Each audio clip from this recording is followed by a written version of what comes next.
What are you wearing? A Canadian tuxedo. Canadian. I'm a hockey player. Let's go Blues. Let's go Blues. Let's go Blues. Who are you Blues fan? We're bleeding blue with you. Let's go Blues. Let's go Blues. Let's go Blues.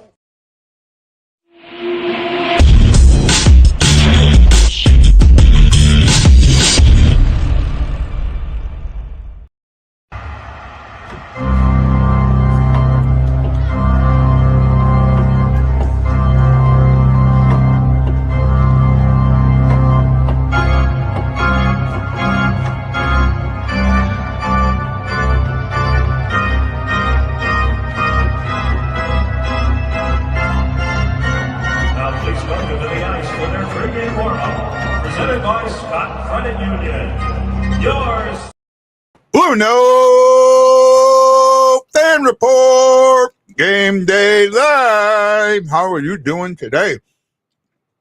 It's a Tuesday in Game 4 of the Montgomery era. 5 out of 6 points so far. That's not bad at all. I can't say they should have won. Wendy, I'll send you a link. I can't say that they should have won the game against Philadelphia, but it was a heartbreaking loss anyways. It was a good loss, believe it or not. Bennington played out of his mind. Out of his mind. Arthur, I don't have to send you a link anymore. I forgot that. Hey, bud, how you doing? Doing all right, even though the Hawks are dead last in the league. And that's surprising to you? With what they were able to acquire in the offseason, yeah, because they're underachieving by a lot. That well, I back up to Chicago tomorrow for the game. Oh, you're going up again, huh? Yeah. Season ticket. Who's your friend? What? Who's your friend? This is Duncan. Hi, Duncan. After Duncan Keith, right? Yep. Got to give me credit for that. Got to give me a little bit of credit for that. So I guess the road to the Winter Classic kind of starts now, right? Beginning of December? It starts tomorrow. Yeah, well, I mean, they've already started filming it, I guess, right? Yeah, they've been filming it for the last 2 weeks from what I'm aware of, because 2 weeks ago on a podcast network up in Chicago called CHGO,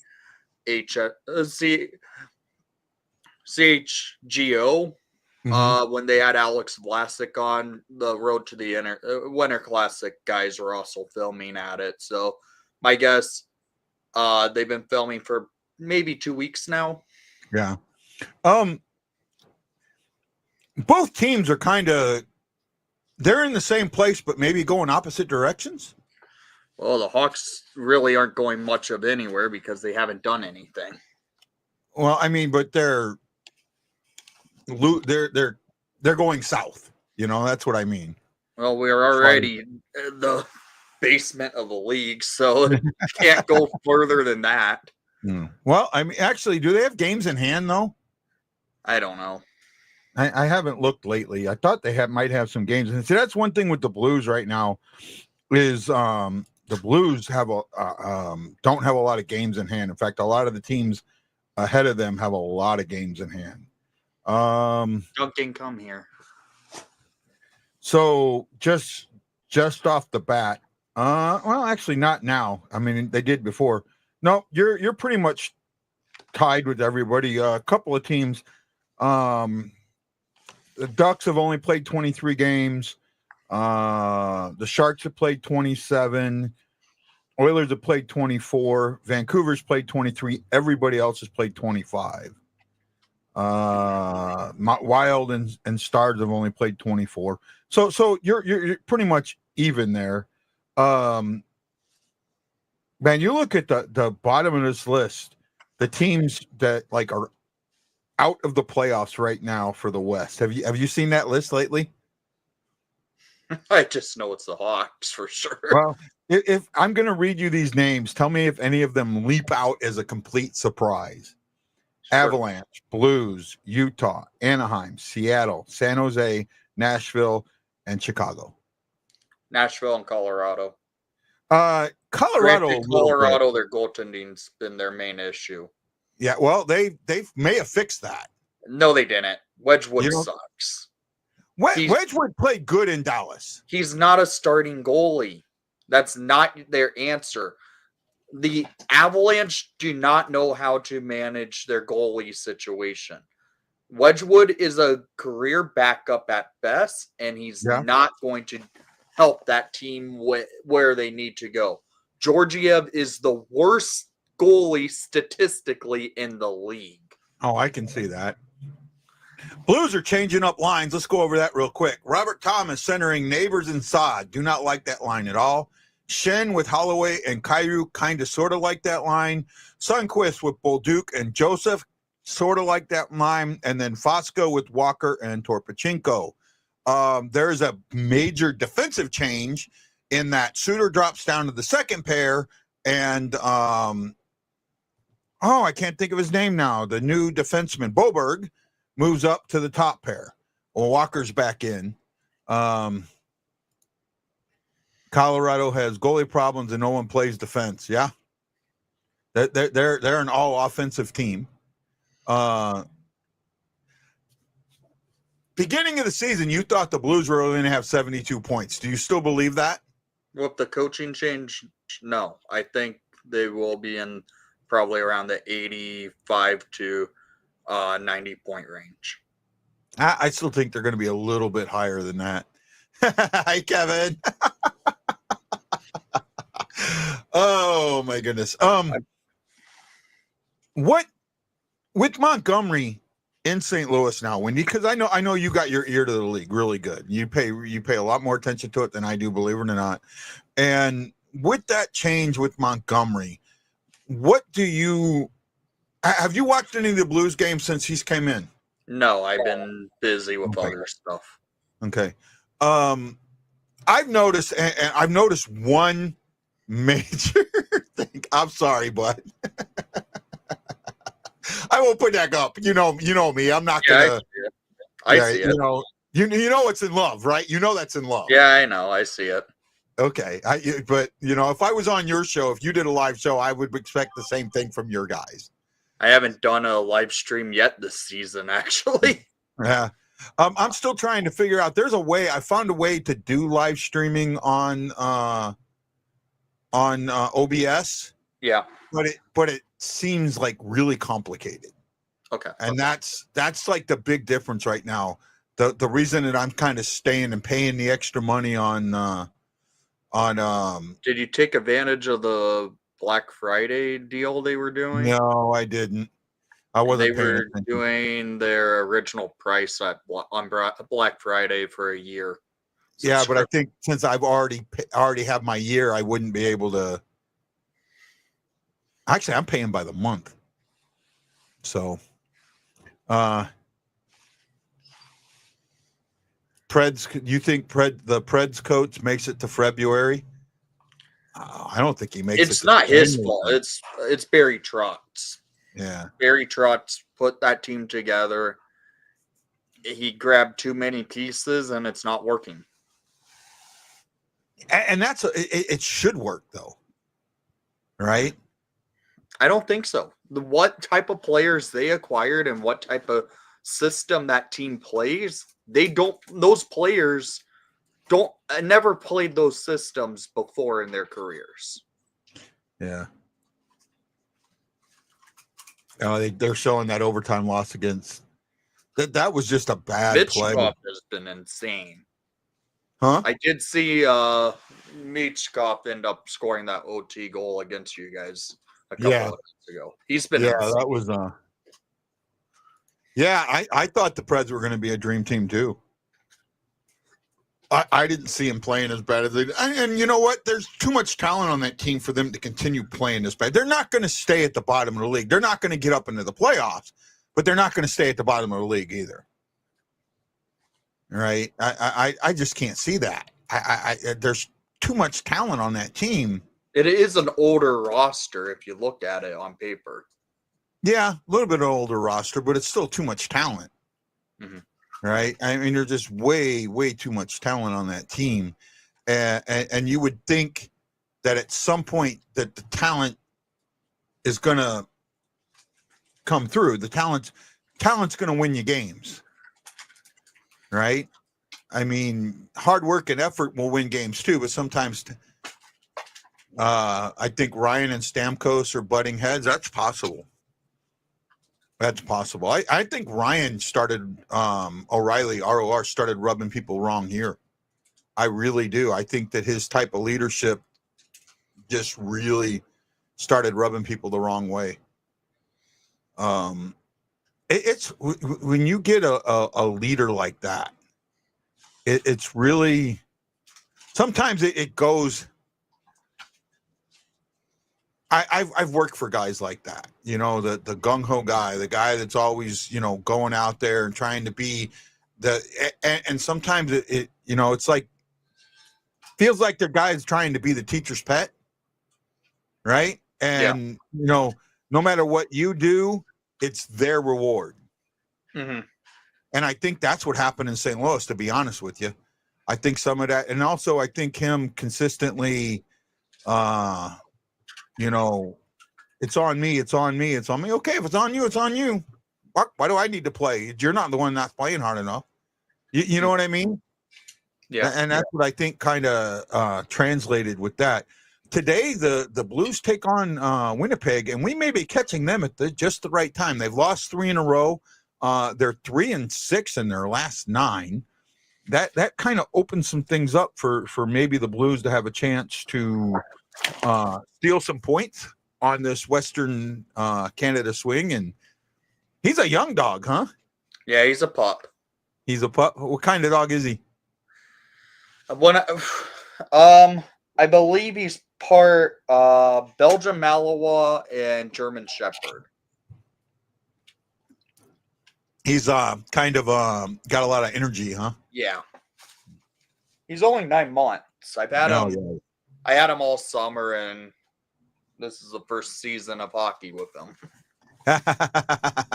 Is he learning how to watch the games? Oh, he lays down on my feet watching the games. Do the Hawks don't play today, do they? No, we're off today. We're back in Chicago tomorrow to play Boston. Yeah, you've got the 3 games in 4 days, right? Yeah. Yeah. Yeah. Lost to the Blue Jackets 6-3. And Maple Leafs kind of humbled you. And Maple Leafs kind of humbled you there, 4-1. And then you play tomorrow against the Bruins. I can see your losing streak continuing. I don't know. All right. Have you done your Western Canada swing yet? Oh, we've done our Western trip twice already. Oh, yeah. We only play them once this year. No, we might play some of them. We've been in the West Coast multiple times already this season. It's been ridiculous. Well, in the West Coast or the Western Canada? Both. Yeah. So with the West, we play them 3 times. So it's one season, you 2 away, 1 home, and then flip flops. I think that for a lot of I think for us, for that, we're on our 2 at home, 1 away. It's the opposite for us this year. We're on the road the majority of it. Okay, you're on the 2 away, 1 at home. Yeah, I didn't know. I know it flip It's been a mess because we started out the season on the road in the West Coast, so all our games were pretty much 9:00 start. No, same way with us. We did the same thing. And then we came home for 2 games, been back on the road the majority of the season. We barely have had a long homestand. We've been at home we had 1 homestand for a total of 4 games. The majority of it has been on the road all season. Right. What are we going to talk about? I don't know, man. I look at this to me, this game is it's an important game for the Blues, but it's also it's a game that if you lose, I'm kind of okay with it. You know what I mean? right? You want to see him win. Oh, well, we could talk about this too. Bruce Affleck, my friend and pal, is going to receive the True Blue Award, the second one ever, at the Blues Hall of Fame banquet in January. The Blues released that. I actually seen that video a couple days ago. I got somebody sent me a tug in the UC, right?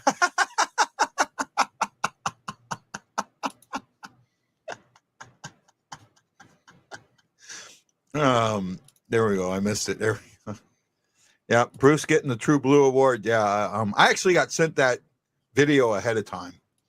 Right, I knew about it. I knew about it before they released it. So, really happy for him. I mean, he's an absolute true blue. Basically been with the organization from almost the beginning. So, really happy for the man. Hopefully, it'll be a really fun night. Wish I could be there. We've been on the East Coast, it seems like most of the season. We have done, but we did at the beginning of the season, Kevin, we did a lot of West Coast stuff. Right. And I like the Western Canada swing in early December. That's usually a good time. Yeah. We're only in Chicago one time I think we only play them 3 times this year, right? Yeah, you never play us in the United Center at all this year because preseason it was up in Milwaukee. Yeah. And the only time you guys are in Chicago is in the Winter Classic at Wrigley. That's going to be a fun game. What do you think about it? The game taking place on I actually got my Winter Classic jersey today, but I don't get it until my birthday. I have mine. Yeah. I have my Winter Classic jersey. It's I'm waiting until technically Christmas to have it. Yeah. But when I was up in Chicago, I was able to get it. Yeah, with the Wild a few years back, I think we only played them at the Winter Classic too. I don't think we played in their building that season. Did you see Bennington save? No. The other day? Oh, No. My goodness. They're showing it now. He made an incredible one-handed save on a rebound that should have been in the back of the net. Mrazek may have had the save of the year this year, though. I doubt it. No. You did not see what Mrazek must have done. What Mrazek did the other night against Columbus. It was insane. Did he do a stick save from outside the net? Because Bennington had one of those this year. Again, calm down, buddy. Huh? Nothing. No. What he did was basically a desperation save because the team up front, the Hawks just completely collapsed. Mm-hmm. Couple rebounds and a sliding glove save from his belly, making a save. Looks like both Mrazek and Bennington are going to be up for save of the year then. Mm-hmm. Right? I know. Oh man, I'm not thinking good today. Oh my goodness. Well, we're getting closer to game time. We got 10 minutes. I don't know what to talk about. Do you think you're going to have your coach, and I forget who you have as your coach, is going to make it to? Yeah, is he going to make it to the end of the season?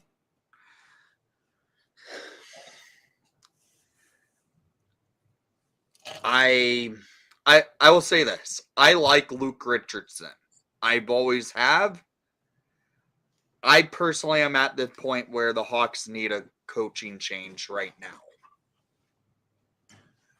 Yeah, I could see that, but who out there is available? The one name that's available, the one name that I think is really available would never coach for Chicago. Who? Who do you think? If you're thinking Joel Quenneville, we're not going after Joel Quenneville. Yeah. I don't think he's never coming back to the Blackhawks at all. Yeah. Yeah. He's basically blacklisted in Chicago when it comes to coaching. Yeah. Well, I mean, he's probably might be blacklisted everywhere when it comes to coaching. I don't think so. I think someone will hire him pretty soon. The coach I think the Hawks should probably go after, Bruce Boudreau. Here's why. He's been known to work well with young players coming up. Mm-hmm. Great goal-scoring players such as Alex Ovechkin, Quinn Hughes. And at the time, Corey Perry, when he was with the Ducks, it would be a perfect fit in Chicago. They have a lot of young players coming up. He's a good coach for a morale change to help boost morale. And I think that's what the Hawks need right now, a change of morale, and it will just help them. I like Luke Richardson, but I think he's starting to get stale, especially with all his lineup changes every night.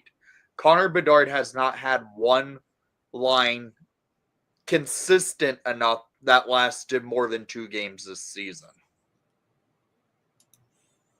Yeah, I that happens anytime when you're in a rebuilding season and you're not really sure what you got and you're trying to figure things out. So I can see Last some year, of that. Bedard had a consistent line with Foligno and Kurashev. This year, he has not had one consistent line. It's been a hodgepodge of lines each and every night with Bedard. Right. Someone asked for the lineups. I read them earlier. I'm trying to come up with get it off of. Okay, well, here we go. So during warm-ups, these are the lineups. I'm not 100% on board with them, but they are what they are, right? Thomas centering Neighbors and Saad. Shin centering Kyrou and Holloway. Sundquist with Bolduc and Joseph. Vaska with Walker and Torpachenko. Walker inserts in the lineup, and Texera is out of the lineup. Defense, Boberg with Pareko. I love it. Suter with Kessel. I like that. Joseph with Prunovich. I like that. Falk should be back in a game or so. Same with Bushnevich. Hoffer is starting in goal tonight. For the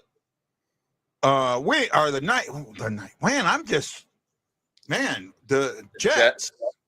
Let's see if I can't read these names really well. Okay. Oh, I can't even pronounce this. Just send me the lineup. I can read it off for you.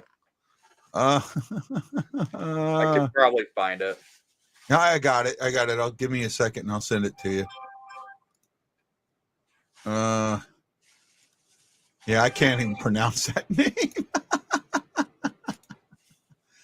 Oh my goodness. Okay, I got it. You got it? I believe this is the right one from Daily Faceoff. Here we go. In net, Connor Hellebuyck. Yeah, Hellebuyck in net. On the first line is Kyle Connor. Yep. I forgot he's actually on the team. Okay, Vladislav Nemesnikov and Mark Scheifele. On the second line is Cole Perfetti, Brad Lambert, and Gabe Verlardi.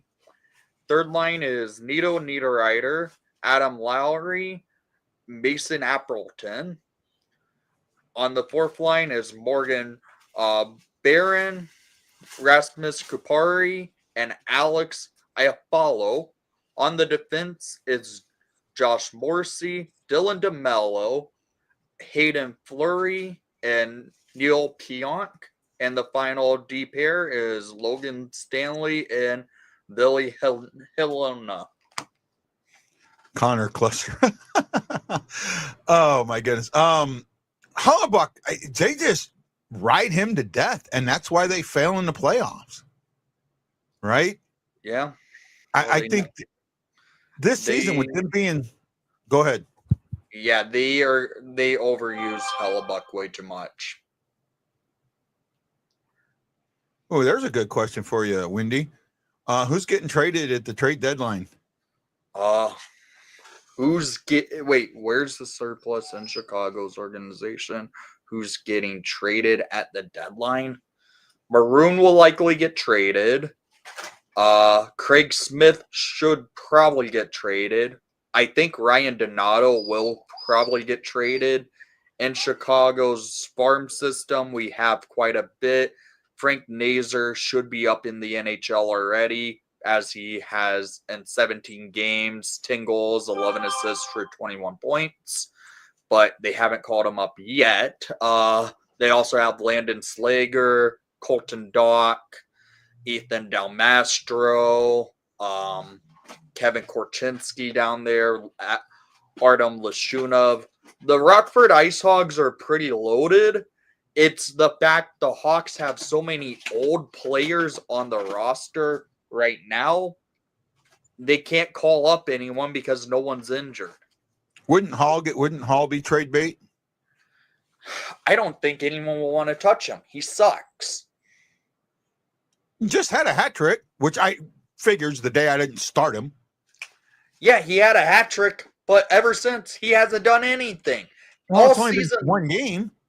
All season long, he has not produced or been showing up on the score sheet. He's been bad. That one game against Dallas, getting a hat trick, was a shock, and then he fell right back to what he was the last 2 games. No, last 3 games, actually. I look at the Blues and I don't see I don't see guys getting traded at the trade deadline like we have in the past. I don't think we've got the guys to trade. And that's the thing. I don't think we've got the guys to trade, but we've got some really our minor league team isn't doing great, but we've got some really good talent down there. And you've got a guy coming back next year. Falk, hey Jeff, Falk is skating with the team and he could be back this trip. He's on the trip with them, and so is Bushnevich. Bushnevich will probably be back with in Calgary, right? That was a surprise injury to see him go down like that. The Blues lineups, I look at the Blues lineups, and the one thing that I'm waiting, I know it's got to happen. Like, to me, it's got to happen sooner rather than later, is that Monty's going to really start putting youth with youth and veterans with veterans. Right? Because some of the veterans are like, they're running 3 lines almost. The top 3 lines, they're within 30 seconds of each other each night, right? Yeah. So it's like they're running the same time, ice time wise. So I would put Thomas, Kyrou, and Neighbors on a line. Then I'd have Shen, Saad, and Fosca on a line. And then the third line would be Holloway. Oh man, now I'm lost. Hold on. Let me pull it back up. Hold on. Let me pull it back up here real quick. The third line would be Bolduc, Holloway, and Joseph. Right? So that way you take, and when Bushnevich comes back, I would put Bushnevich with Shen and Saad. Right? That way you really you have youth and speed, veterans, youth and speed. Yeah. And they offset each other a little bit. And they're also playing almost the same amount of minutes anyways. Right? And Joseph may be the one. Well, no, the one you look at Walker, Fosca, and Torpachenko and Joseph, and one of those 4 is going to come out of the lineup when Bushnevich comes back. I almost think it's got to be Joseph, and I hate to take Joseph out of the lineup, but you can't. I mean, taking Walker out of the lineup, that was Walker not being in the lineup last game was obvious, right? Yeah, Falk did not take warm-ups. He did skate today, but didn't take warm-ups. So Prunovich was on the ice. Prunovich will be in the lineup tonight. And we've got Hoffer versus Hellebuyck. Surprising. I would think Hoffer would have played. How long is Letty out? He's been out for a while. I don't know how many games he's missed, but it's been a couple of weeks. It's been a bit since he's been out. I'm not completely sure how many games he's missed. I'm sure there's a way for me to look, but I'm not 100% sure. And I'm just not. My brain's not clicking today. Wow. Yeah, it's not clicking at all. Dun, dun, dun, dun, dun. I don't even know where I'm at, man. Wendy. Circa.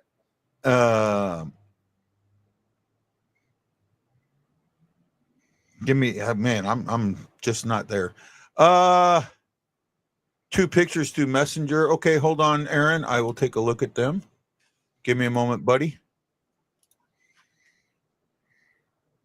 Oh yeah. I from Pronger shirt and the other blue shirt. Yeah, I seen that. Very nice, bud. And then I had another message in here. Nope, that's it. I'm sorry, Winnie. My head's just not in the game today. I'm like blanked out. My ADHD is going on full, like throwing me around and not doing that. And I'm not thinking like I don't even know what to I honestly don't know what to talk about with you. And that's like rare that I feel that way. Who do you think is going to make the playoffs from our division? From our division, Yeah. Winnipeg, Dallas,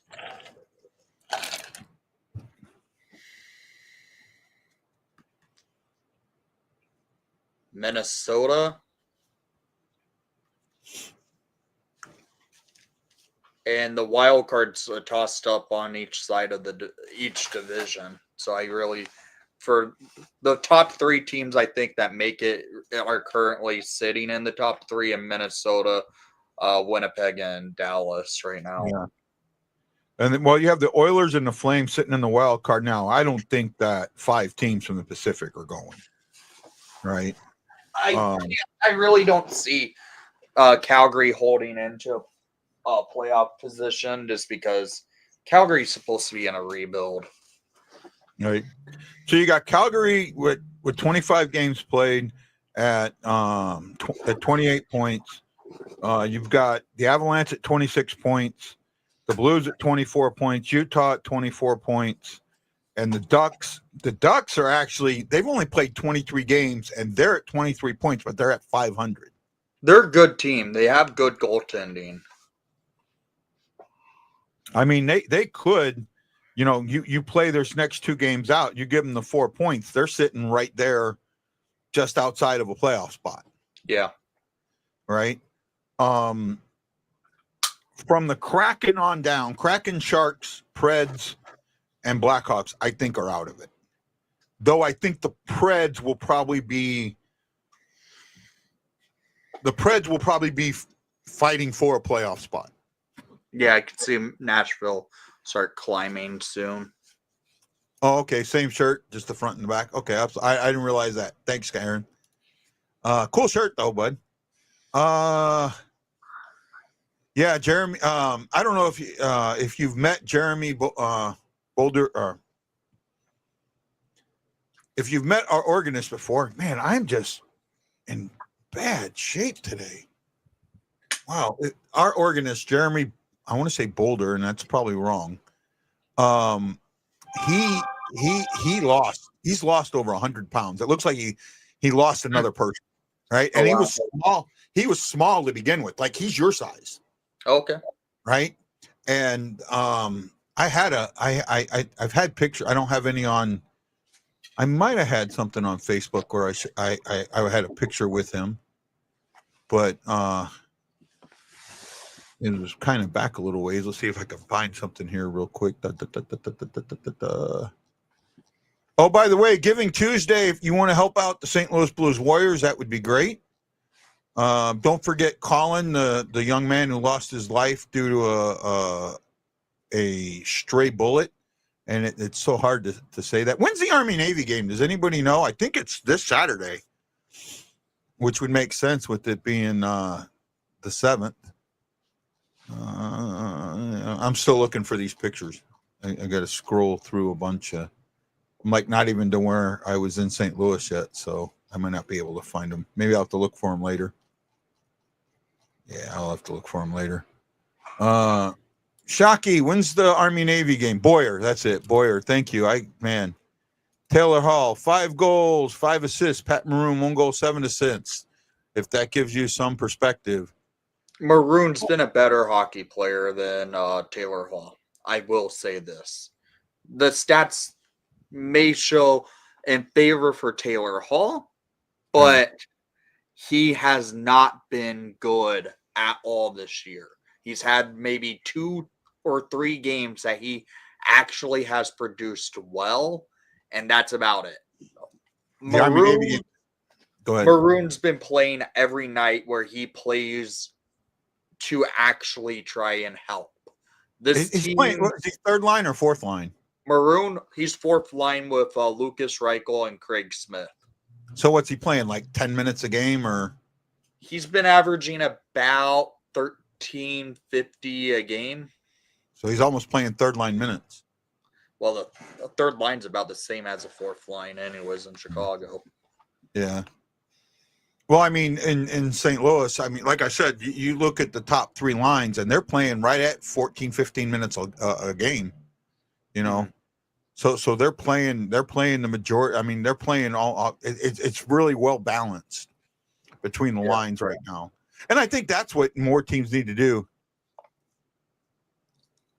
Okay, Army's playing a conference championship game this week. Okay, Hall also has more games and more time on ice. Yeah. Maroon's a good hockey player. He's he's slow. Well, yeah, but he's a cerebral. You know what I'm trying to say?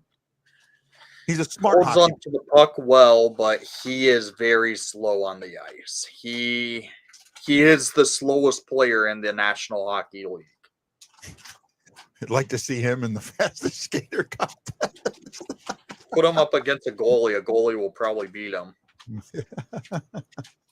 That would be interesting to see. I'm not trying to bash Pat Maroon. He's been good. I like what he's done for the Hawks. But man, he is so slow on the ice. That's all one thing with Maroon. I have to say his speed is it's really rough to see. Yeah, but he's an instigator. That's his job. He really hasn't done that in Chicago. But he does it in other ways. Right? He's a pest. He's not the guy that's going to go in there. Well, I mean, he will throw fists, but he's a pest. He's the guy that gets in, he's the guy that goes up to Brad Marchand and says, "You guys are fucked." Right? During game 7 I think it was game 7 of the Stanley Cup Finals. 2019, that's quite a bit of time has gone. He is not the same player he was in 2019. He has more rings than anybody else on your team. He might be the only guy that has rings on your team. No. Who has more? Alec Martinez is also a 3-time Stanley Cup champion. With who? LA and Vegas. Okay. Okay, I'm wrong. Well, then that means Martinez has got to be older than Maroon. What? Then is Martinez older than Maroon? I think they were about the same age. Yeah. Because I mean, Vegas won, or LA won their cups in 12 and 14, if I remember right. Yeah, but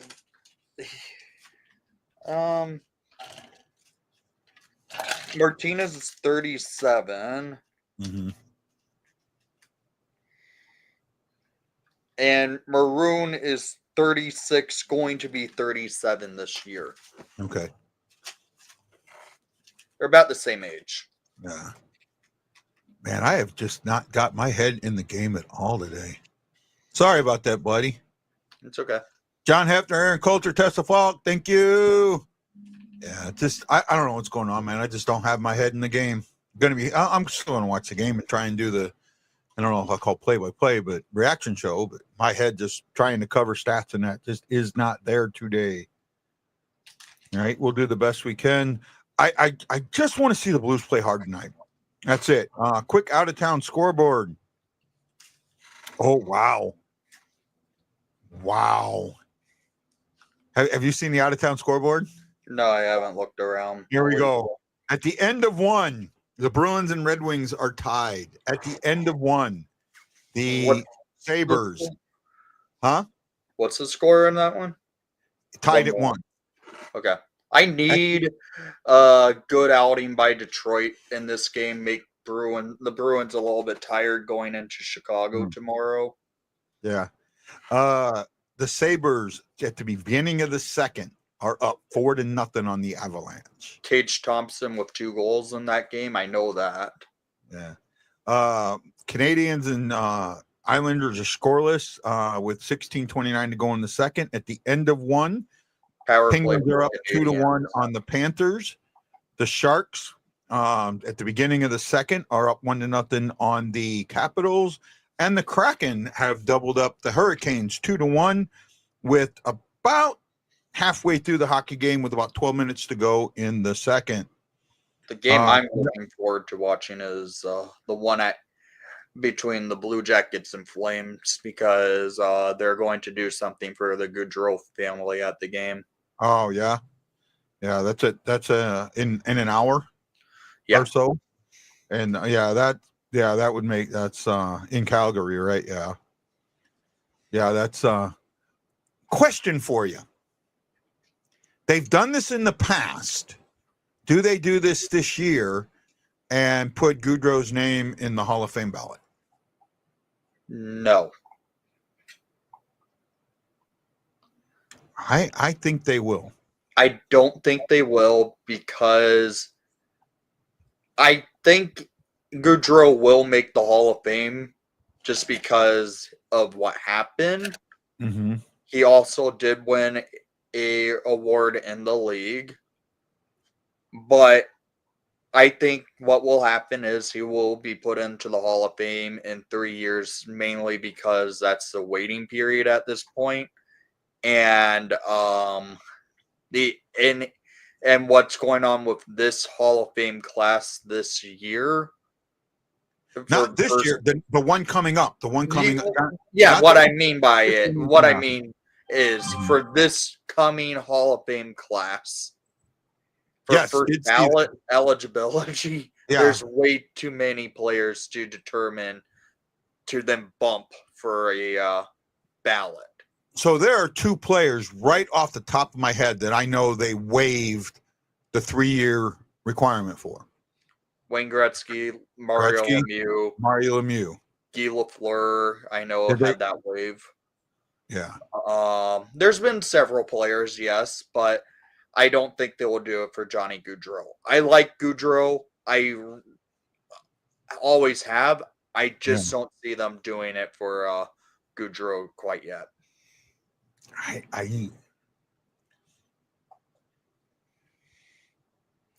can see it. I really can. Or I can see them putting him in as a special edition. I think USA Hockey Hall of Fame could put him in before. Yeah. Yeah, we talked about that already, Aaron, that Falk was not in the lineup or not in the warm-ups. And it was he skated this morning, but there was, I mean, it was kind of said that he was a game time decision. So I'm not surprised with that. And I kind of like Perunovich getting more time, right? I'd like to see Falk back out there, but if he's not ready, he's not ready. And I don't think our defensive players are that bad. Actually, I really like our defensive players. I like Boberg being with Parayko. I really like that. And Parayko's had a good year. Parayko has had a good year. Now, Parayko is not an offensive guy. He's never going to be an offensive guy. But what he does out there with his long arms and that slap shot, getting it down there and getting people to move out of the way, he's been, I think his back is fine now. And that's what he was down a couple of years.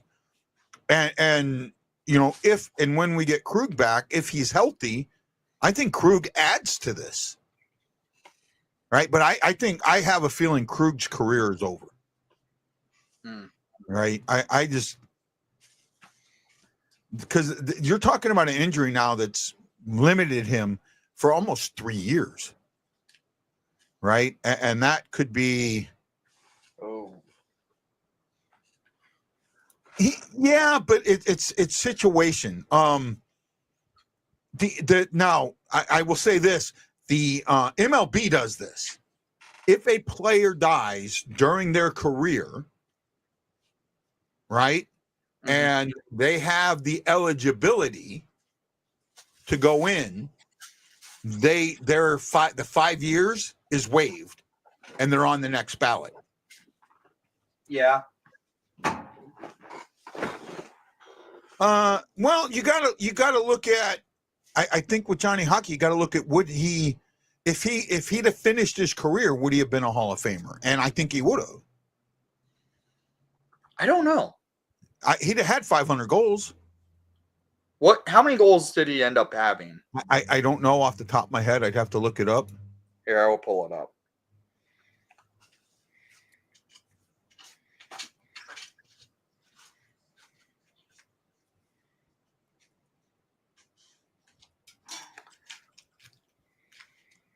How do you spell Gaudreau?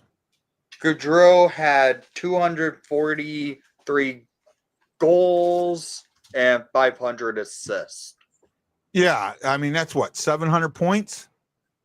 743 points and 763 games played.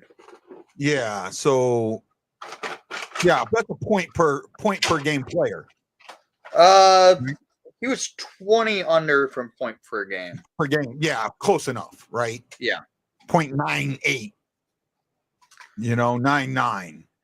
The thing is, this year's first ballot class is so deep. You have Duncan Keith, who will be a first ballot Hall of Famer. You have Zdeno Chara, who will be a first ballot Hall of Famer. You have Joe Thornton, who will be a first ballot Hall of Famer. And you potentially have Carey Price, who should be a first ballot Hall of Famer. Price hasn't retired from the league. But he is eligible for the Hall of Fame because he hasn't played for 3 years. No, he has not. I don't think so. This is the third year out of but the league. He has not retired from the league. Yes, he has. This is why Yager's not in the Hall of Fame. No, no, this is how it goes. If you're placed on LTIR for the remainder of your career without announcing retirement, you could still be put into the Hall of Fame in the 3-year period. That's what happened with Marian Hossa. Okay. I thought, because like Yager's not in the Hall of Fame because Yager hasn't retired. Well, Yager still plays professional hockey. But he doesn't play in the NHL. It's not the NHL Hall of Fame. It's the Hockey Hall of Fame, which is for professional hockey. Yager's still playing professional sanctioned hockey in the Czech Republic. Guy's what, 50 years old? 52? I'm 55. I'll be 56 at the end of the year. I mean, look at this jersey right here. Yeah. Oh, wow. You got it signed. That's his Kladno Kladno jersey that I got autographed by him. That's cool. Wendy, you are correct. Wayne, hey Wayne, how you doing, bud? Game's on, by the way. We're 17:42 to go, and no shots yet, no score.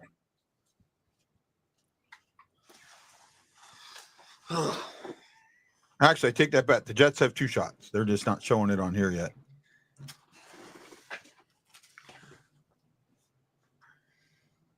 Calm down, buddy. Panger was still Pronger was still under contract when he. Yeah. Okay. Shea Weber, same thing. He's Okay. under contract with Utah. Fair enough. Did not know that. I Just made it not to the know Hall that. of Fame this year.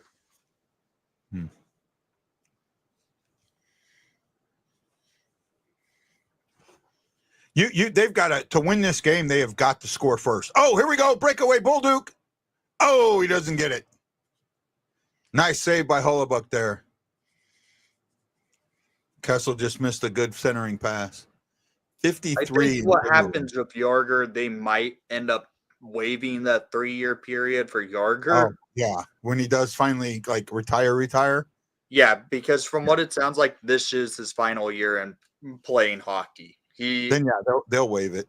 He came out saying that he is playing his final season this year. The only reason why he's been playing so many more years in the Czech Republic for Kladno, it's to keep Kladno liquid enough to stay a franchise. He's the owner of the team. Oh, yeah. If he does not play, he's worried the team will have to fold. Yeah. Okay, that makes sense. Right? That kind of sucks, but Broberg unloaded a nice one. Oh, they're buzzing. Walker's in. Yes, we talked about that earlier. They've lost the last 3. They're at home today though. And he was a better player. Yeah. I don't know. I don't know what Dimitra's stats are. And Dimitra was, he was playing in Russia at the time. I guess I could look that up. I got it. You got it? No, I got Grudeau's stuff pulled up.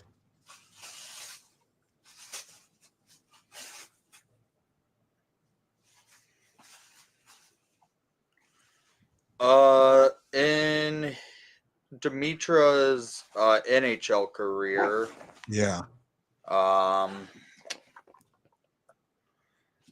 He played 847 games, scoring 304 goals, 464 assists for 768 points. In the one season in the KHL, he ended up having 54 games played, 18 goals, 43 assists for 61 points. What side are you looking at? I'm on Hockey DB. Okay, Hockey DB. Okay. Yeah, I use Hockey Reference and I don't show the other than the NHL stuff. Yeah, I use Hockey DB when it comes to players who also played in Europe because Dimitrov also played in the lockout year in Dukla Trenčín, which is the same team Marian Hossa was playing in that 2004 lockout season. He put up 28 goals, 54 assists. How many times was he an All-Star? All-Star stats? Yeah. I don't know. I'm looking at Grudeau right now, right? He played 11 years. He was an All-Star 1, 2, 3, 4, 5, 6, 7 times. He won the Art Ross Trophy and the Lady Byng. He was a finalist for the Calder. He was 4th in the Hart once. I think that his resume, and then you have to, with Grudeau, you have to project his resume out. And I project him out to be just under a point per player game, playing over 1,000 games. He was going to get to that 1,000 game mark or more. So to me, Grudeau is a Hall of Famer. Where I get what you're saying about Dimitra, but Dimitra, I don't think Dimitra won any trophies. He might have won a Lady Byng. He had a Byng. He had a what? He had a Lady Byng, but Gaudreau never won the Art Ross. Yeah, he did. No, he didn't. I'm looking at it right here. I think it says AR. Oh, all rookie team. I'm sorry. He was on the all rookie team. I know he was all rookie team.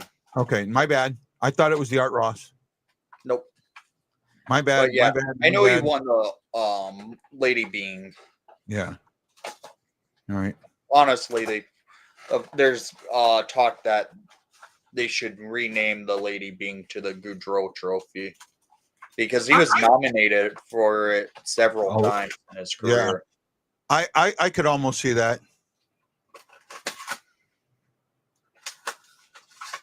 But is that Hall of Fame or just a very good, above average player? Powell won the Bing as well. It's and again with Trudeau, you got to project it out, don't you? I mean, because he was in the NHL, Dimitra was in the KHL because he couldn't get an NHL contract, right? Trudeau would probably never play in the KHL. He would never. I don't think Trudeau would have. Goodrow wouldn't have ever played in the K. Trudeau would have played his whole career in the NHL, right? I think he ends up making the Hall of Fame because of what happened. I don't think it. I also will say he had numbers where he changed the game. He did. He was one of the players to help get smaller players with a lot of talent into the league. Yeah.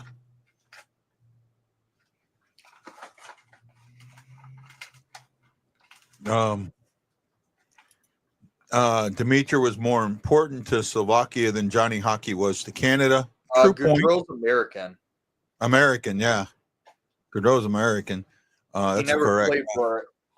Never played for Team USA on the Hall of Fame is for elite and the best of the greatest. Okay, you say that, then I go, why is Gary Unger not in the Hall of Fame? Why is Gary Unger not in the Hall of Fame? All he was an Iron Man. He's got over 1,000 points. Right? He's got over 1,000 points. Wayne, but Theo Fleury was, yes, the first big name to be a small player to succeed. Yeah. But when Johnny Gaudreau came in, he became that base for a lot of small players to make it and break into the league. You have players like Alex DeBrincat. You have players like Torrey Krug, Field. There's quite a bit of young players now that are small that have made a big presence in the league because of Johnny Gaudreau. Theo Fleury was back in the 80s when he broke into the league. Yeah. Not many people remember him in the NHL today. Yeah. I see what you're both saying. I'm kind of with both of you on that. Oh, Hoffer, that was dangerous. That could have been in the back of the net on Hoffer there. Hi, buddy.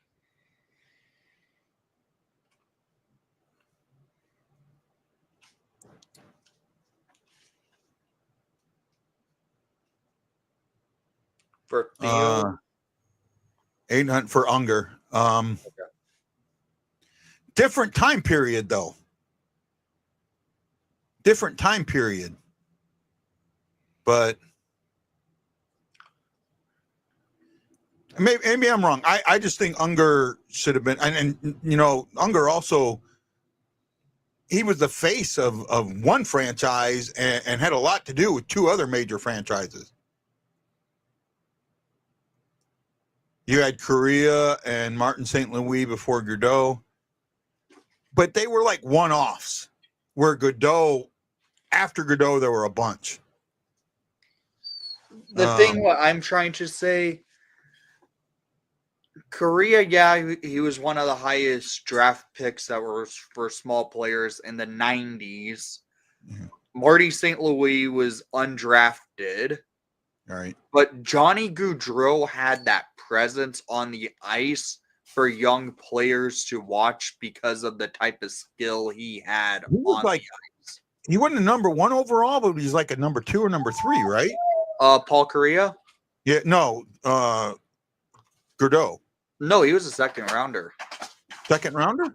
I believe so. Let me pull it. Let's check again. He was a 4th rounder. Johnny Gaudreau was drafted 4th round, 104th overall. Okay. I thought he was drafted a lot sooner than that.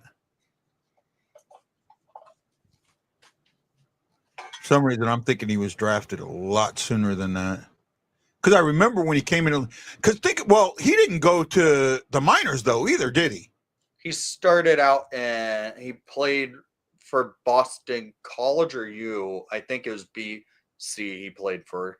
And then he got signed as the LC and went straight to the NHL basically. Yeah, he didn't play any.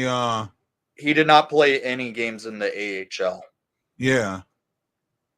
Right. Yeah, he won a Hobie Baker. Okay. Yeah, but I'm just thinking that I could be wrong. Right, I could be wrong. He was in 7 All-Star games. He was a 7-time All-Star. Mm-hmm. 7 out of 11 years. That's pretty impressive to me. Right. Are you tired? Are you getting tired, Don? Shots are 4-2 in favor of Winnipeg. We got a good conversation going. I don't know. I just feel like Unger should be in the Hall of Fame, and maybe it's because I know him too. But one player who should be in the Hall of Fame, I have to say, who's not yet. Oh, there's one automatic. No, I got one even more automatic than that. Steve Larmer should be a Hall of Famer. Right. I can name a guy right now that you cannot tell me why he's not in the Hall of Fame. Who? There is no reason why this guy is not in the Hall of Fame. I'm going to see if you can guess. There's a guy out there that no doubtedly should be in the Hall of Fame and isn't, and there's no reason why he shouldn't be. Alex McGillney? Nope. He should be in the Hall. All right. There's a guy, and I won't say position or anything like that, that there is, when you look at leaderboards, he's up there. Is he a Canadian? He's up there. Huh? Is he a Canadian? Yes. Are you saying Joseph? Yep. Curtis Joseph. Cujo. There is no reason he is not in the Hall of Fame. Look at his career wins. Everybody above him and 4 or 5 players behind him are in the Hall of Fame or will be in the Hall of Fame. Yeah, I would say Zetterberg should be in the Hall of Fame too. But right, this guy is criminally underappreciated. Yeah. When did Larmer play? I know the name. I think he played while I was in the service. Steve Larmer played in the 80s to 90s. 80s to 90s, yeah. He was the Iron Man in the NHL at that point with the Blackhawks. He let his Iron Man streak end when the Hawks were not giving him a contract to continue. So did he take the Iron Man streak from? Did he take it from Unger? Yeah. Okay. He was the Iron Man in the NHL.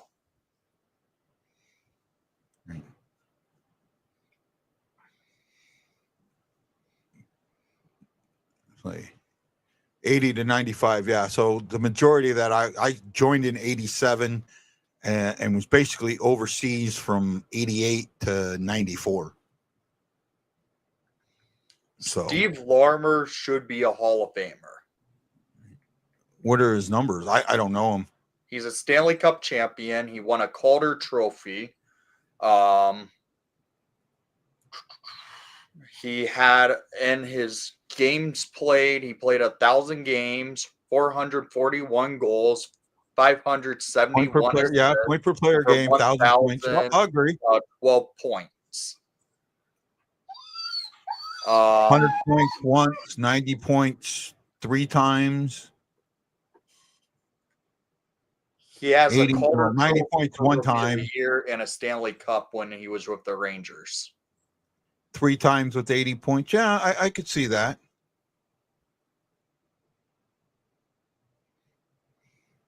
And he won the when they win the cup in 94? Yeah. Yeah, I could see that. I could see your argument there with Larmer. Right? I could see your argument with Larmer.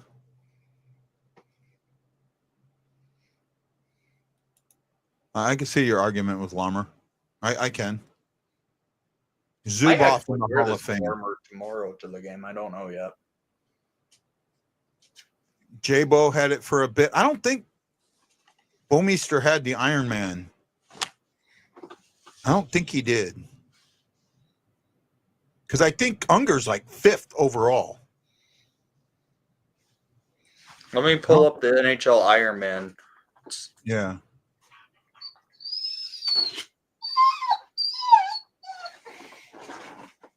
Here you go, buddy.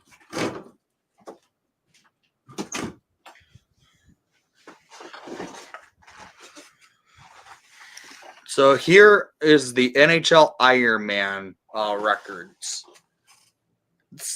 Somehow on NHL.com for their it still shows Phil Kessel for the active Iron Man, Yeah. even though he hasn't played in 2 seasons. So Phil Kessel at number 1 with 1,064 games played in a row. Yeah. Keith Yandel with 989 games played in a row at number 2. Doug Jarvis with 964 games played. Unger with 914 games played at 4. Patrick Marleau, 910 games played. Steve Larmer at 884 games played. So he didn't take it from Unger. He couldn't have. He might have been your Iron Man, but he wasn't the league Iron Man. He was the league Iron Man at that time from in the 80s to 90s. Nope. Unger stopped playing in 84. He took if Unger had the record at 914 and stopped playing in 84, there's no way Larmer could have had it because he never had more than him. Unger's Iron Man streak went from 68 to 79. Okay. So how could Larmer have beat it? Larmer's streak he ended up going from 82 to 93. But he had less games. He was still at that time the active NHL Iron Man. Okay. That's the difference. But he wasn't the NHL Iron Man. The current player who's still playing today, who has an active streak going at 7th place, is Brent Burns with 867 games played. That has been going on from 2013 to 2024, so today. Jay Bomeister is 10th on the list with 737 games played. You see what I was trying to say there, Wendy?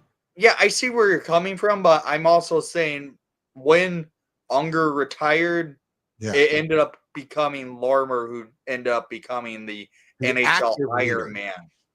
No, he was the active leader. Unger was still the Iron Man. Unger held the record until he was beaten by Yandel, I think it was. No. Doug Jarvis. Yeah. Right? He may have been the active Iron Man, but he wasn't the Iron Man. The Iron Man was Unger. The Iron Man's Phil Kessel. Well, it is now.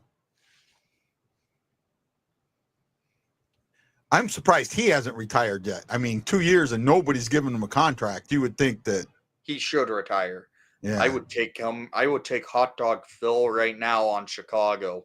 He would probably pot some goals, unlike some of these players on the team. Jarvis, okay. I'm telling you, mentally, guys, I am not in it today. I'm just not. I'm struggling mentally. I can't focus at all. I'm barely paying attention, and Wendy's holding the show together with the glue, and he's like, "Oh my God, what's going on today?" All right. I missed it. The shows we did up in Warden, Illinois, at Vitalie's Hideaway were amazing, man. The 2 shows you, me, and Lance did, right? The first one that was virtual, and the second one that was live.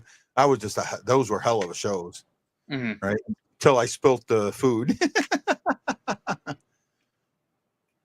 No one's going to beat Kessel's record for quite some time. Yeah, I don't see Burns breaking it. I can't see Burns breaking it. He's too old. All right. Burns is what, 36? 30? He's 39.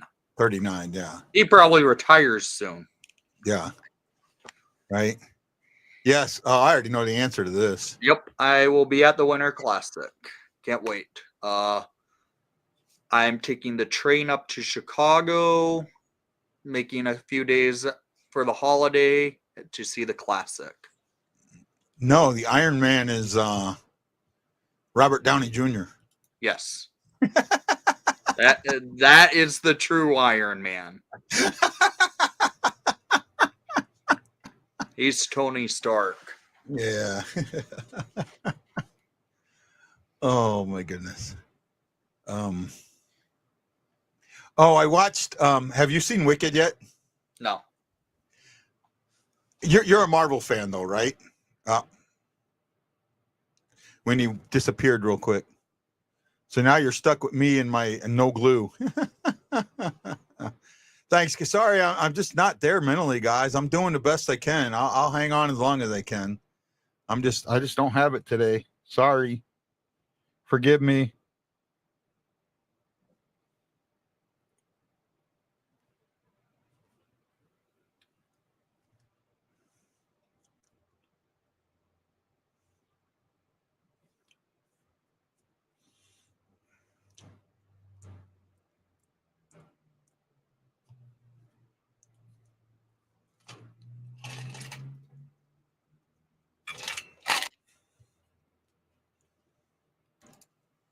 There we go. You disappeared on me. Yeah, I bumped my cable. Oh, no issue. You're a Marvel fan though, right? Yeah, I am. So, do you remember in Thor Ragnarok? Do you remember that one? Yeah. The guy that played the Grand Marshal or the Grandmaster, right? Yeah, Jeff Goldblum. He plays in The Wizard of Oz. He plays the wizard. Yeah, I know he played the wizard. It's such a fitting. He plays that type of role all the time. There's only one role that fits Jeff Goldblum, and he gets that role every time. He knows what Hollywood knows what Jeff Goldblum should be. There's a movie that Jeff Goldblum played in that he didn't play that role, and he's extremely remembered for. Which one? I'll let you guess. He did not play that role per se, but it's what he was remembered for, and it would probably be what led up to those type of roles. Are you talking about Jurassic Park? Yep. It's still a very similar role. Hey, Turd, I hope you're back. I hope you had a good practice. I miss Chris's kids. He's got good kids. He's got good kids. He's got athletic kids. It's what I think it's kind of what defined that role that he ended up playing. I mean, it's like the beginning of it, and it's not the same role. I mean, it has the quirkiness of it, yeah, right. And he knows how to play the quirky type characters, and he does it well. I didn't see The Fly. I don't think I'm not a horror movie fan, so I didn't really see The Fly. Right. I could see him as The Fly, but I never really liked that movie. I'm not a horror fan. I never have been. Yeah, horror movies suck. Yeah, I've never really liked horror. I mean, the only reason I watched Halloween was for the boobs. Okay. Being honest. Okay. Halloween and what was the other one? Not Nightmare. I don't think Nightmare on Elm Street had it. What's the other one? What's the other good slasher flick? Halloween with Friday the 13th. Friday the 13th. Right? Man, my fantasy team's doing well today. Oh, that's why. I just looked who my opponent has in net for today. Who? Ooh, that's not good. Who? Georgiev. Oh, yeah. He's Georgiev's already given up 4 goals. I haven't looked at mine. in my fantasy league, if your goalie's having a bad night, they can have a really bad night in fantasy. Right now, he has negative 7.2 points for the night. Yeah, my fantasy is way different. You know, our goalies, they score differently.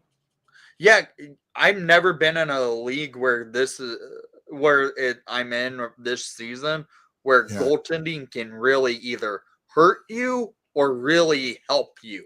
Oh, it This doesn't. one yesterday kind of hurt me because Shesterkin had a rough night and he had negative, and it put me in the negative for the day. And this guy who has Georgiev must be really hurting for goaltending this season, because if you have Georgiev as your fantasy goalie, that's not good. It's the summer of 1984, and I've just finished my junior year in high school. And my family's vacationing. Oh, I'm trying to find something here. What we were talking about. Oh, my fantasy stuff, and I can't find my fantasy thing. I had it pulled up earlier. Now I can't find it. Oh no.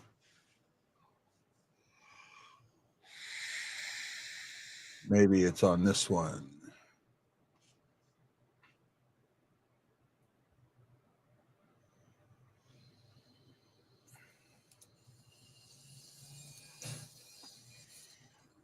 Because now I got Wedgwood, because I'm guessing Wedgwood, if Gorgiev got pulled, that means Wedgwood's in. So that might help me today. Oh. If Georgiev was pulled, that really helps me. This guy Georgiev won't help him for the rest of the night. Yeah. I actually have solid goaltending in my on my fantasy team. I have Bennington and Wedgwood, and last year I was pretty decent. I mean, it took me to the second round, and I'm almost made it in the third round. I have Shesterkin and Lucas Dolstol.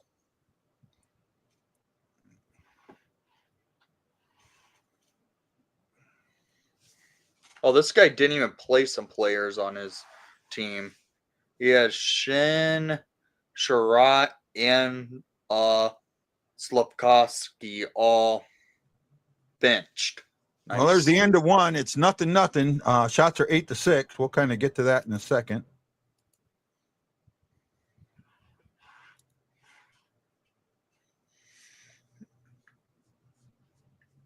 Right now I'm getting beat pretty well. I don't have, I mean, he had 3 guys yesterday and I only had 1, which was Hall, and he didn't do me any good. Wedgwood hasn't allowed a goal yet, so maybe I get lucky and Colorado comes back in that game. So all Wedgwood saves go for me right now. He's got 16 saves, so that's good. Buffalo's peppering shots. Yeah. So could help me out here. I won't get a win unless Colorado comes back, but you never know. Maybe I get lucky here. Bennington's not playing today. His goalie's not playing either. But he's got this is the team. This team I'm playing is the first place team. Oh. And he's got this is who I'm playing against today. Barkov, Kasparov, Lindholm, Nichushkin, Sherwood, Fabro, Parayko, and Roman from the Islanders, the defenseman. Romanov. Mm. And I've got Niederreiter, Nugent Hopkins, Pearson, Tarashenko, Thomas, McNabb, Petrangelo, and Suter. All right, it's just who was available. I didn't have enough defensemen. You know, the defensemen, I only have 5 defensemen total, so those are the 3 that are playing today. We with my league. See, my league's different than any other league that you've ever played in, because we have 32 teams.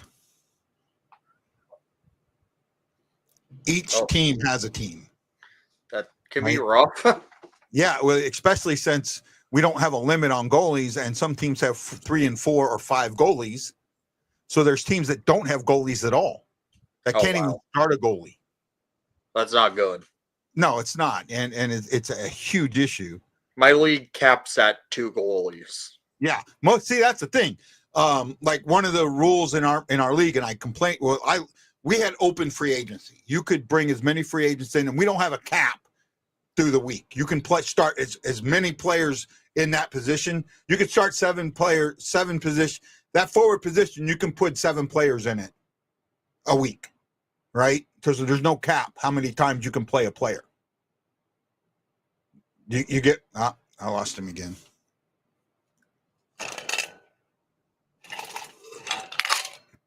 You know what? A goose egg against this team's not a bad thing. And them having a goose egg too is not a bad thing. So, sorry there, Erickson. I don't know what's going on. I actually haven't seen. Well, the thing with my league is we have 32 teams. So if you allow more than 2 goalies, teams don't have goalies, right? And I think it should be each team, the goalies should just be a team's goalie, like a NFL. A lot of NFL leagues, you just get a defense, right? So because my league has 32 teams, that's what I think you should have is team goalies, right? And that each team can only have one team's goalies. And if you trade them, you trade goalie for goalie. You can't not have a goalie. You know what I mean? Yeah. So, but they don't want to do that. No, it's not. My hair looks like crap. I haven't had a shower in a couple of days. Need to. I was going to hop in the shower before I came on the show and ended up not doing it. So my hair looks like shit. But thank you anyways. The longer you guys keep it tied, the better chance to squeak out a win late. Wayne, I agree. I think I don't know how much you're watching the game, but the one thing, there's one change that Montgomery has put in that I absolutely freaking love. I wonder if anybody's picked up on it. I know if you watch me, you know what I'm talking about. But I wonder if anybody else has picked up on it. All right. What is something that has changed in the offense since Montgomery's taken over? All right. Oh, real close one there. That is something that has changed in the offense. It's obvious, and it's something that I've complained about for a long time. Oh, what a save! What a save by Hoffer. Both Hoffer and Bennington are playing way better than their numbers. Wayne's watching the Winnipeg feed. Well, the feed is probably the same. I think that the feed that goes out is the same feed. It's just the video is the same. It's the not as much the forecheck. You're close, but it's not the forecheck, right? The reason the forecheck is happening is because this other thing is happening. That's the difference, right? The reason the forecheck wasn't happening before is because this thing wasn't happening. And because this thing is happening, the forecheck is happening. This is part of that forecheck. You know what I'm talking about, Win? No, I don't know what you're talking about right now. Shockey, help him out. I know Shockey knows if he's still here. So he may not. He may have had to go pick up. Might have to dust this thing off for tomorrow. Oh, for what's going on tomorrow? The Hawks are doing a something with the 2013 team apparently, because they're doing a remembering the 17 seconds at the game tomorrow. Yeah. And this is the 2013 ring style ring. It's not that. There we go, Aaron. Zone entrance. There's no guy waiting at the blue line for a puck to come. They're entering the zone has units, 2-man unit, 3-man unit. I've seen a 4-man unit. I think I've seen 1 5-man unit, not on 5 and 5, but they're entering the zone as units, and it's not some guy standing waiting at the blue line. And that has changed everything that's happening forward, right? They did it some, but not as much. But there wasn't the last game, the neutral zone was pretty clogged with Philly. Philly did a good job of clogging the neutral zone, right? Entering the zone as a team. I see that so much. So much. Right?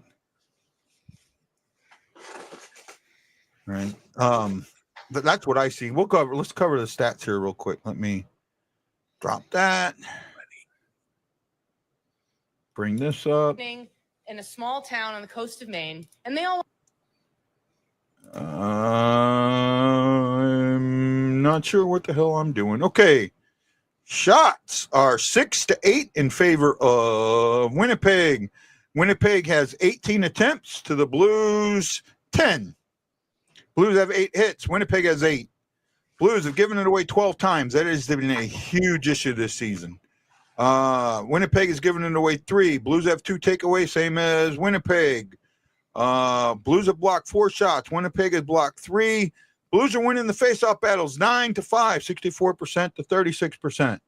There were no penalties. There were no goals. And that pretty much covers it. Both Hellebuyck. Man, I'm telling you, I'm just having a day. Hellebuyck. Both Hoffer and the Jets goalie are playing well. Oh, I suck. Sorry, Win, man. That's okay. It's a hard road trip, and you've got to, I think you need 6 of 8 points on this road trip, if not 7. Because, I mean, you're at that point now, like everyone talks about the teams at Thanksgiving, usually like 80% of the teams that are in the playoffs at Thanksgiving make the playoffs. Yeah. Right. And you weren't in that spot. So in order for the Blues, you've got to, by Christmas, be in a playoff spot. Right. And in order to do that, you've got to win 6 of 8 points, 3 of 4 games. You've got to have streaks. You've got to get points. And the one I wonder about this, and what's your opinion on doing if they went to a 3-2-1 system? I've been calling for that for a while. Right. So you get 3 points for a regulation win. Mm-hmm. You get 2 points for an overtime win. Yeah. You get 1 point for an overtime or shootout loss. And you get no points for a regulation loss. Yeah, I've been kind of calling for something like that. Right. I know they call it the loser point. There's a reason for it though, right? You're not old enough to remember this. Maybe in the 80s when teams were tied, rarely did a team win the game 5-on-5, right? Because neither team was going to make a mistake, right? They played very defensive puck control hockey for that 5 minutes. Every now and then you might have someone get a breakaway or something like that. But for the most part, you didn't want to give up because if they scored, you got no points. So there was no aggressiveness in overtime whatsoever. Yeah. That point, that extra point, the loser point, if you want to call it that, creates that aggressiveness to where if you lose, you're not losing 2 points. You're not losing the point. You're not losing that point you already had. And I think that's huge. And that's, here's another thing for all those who sit there. And I've heard some of the, announcers, I think we should go 1v16 or 1v8. And they miss all the rivalries that you have today. Almost all of them have to do with hockey in the 80s. Right?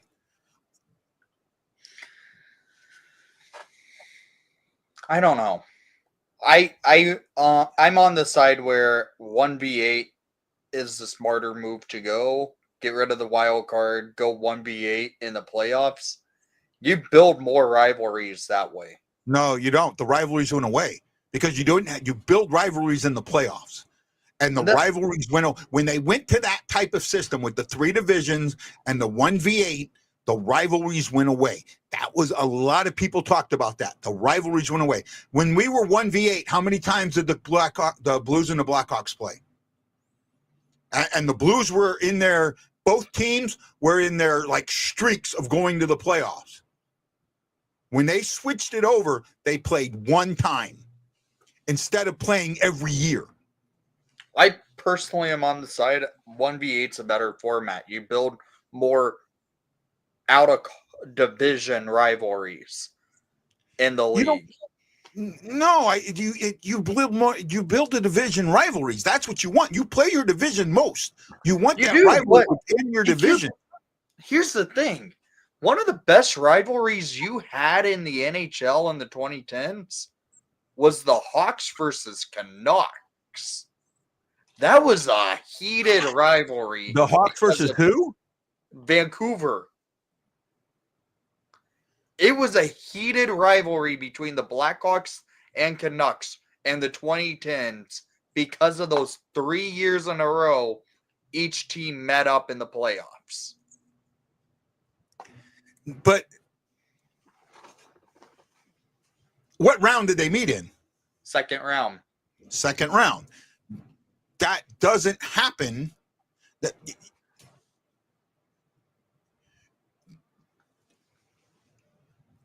I know what I'm trying to say. I'm just struggling to say it.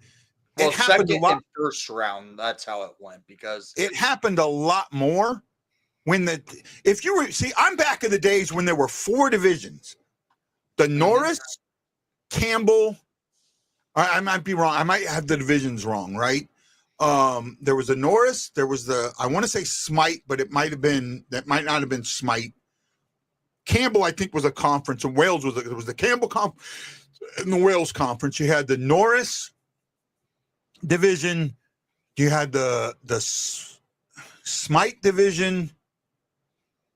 Oh, I can't remember the 4 divisions. But in each division, do you remember how many teams they had? No, because I wasn't even born for those divisions. What? I wasn't even born when those divisions were a thing. They had 20 teams in the league. They had 4 divisions of 5 teams. 4 teams from each division made the playoffs. The Norris division, the black and blue division, right? This is what they used to call the NFC East, the NFC North, the black and blue division. It's what they called the North. They used to call it the Norris division. Are you ready for this? This is what was in the Norris division. I know what was in that division. It was the Hawks, the Wings, the Maple Leafs, the Blues, the North Stars. And the North Stars. Were the Jets not in it? No. Okay. No. Those 5 teams and the Blues and Blackhawks, Blues and Detroit, Blackhawk in Detroit, Toronto a little bit. The Minnesota or the North Stars at the time, especially those 4 teams, the rivalries that they built, that they still have today, were built then. Well, those playoffs. Not the Hawks, Wings, Hawks, Maple Leaf rivalry.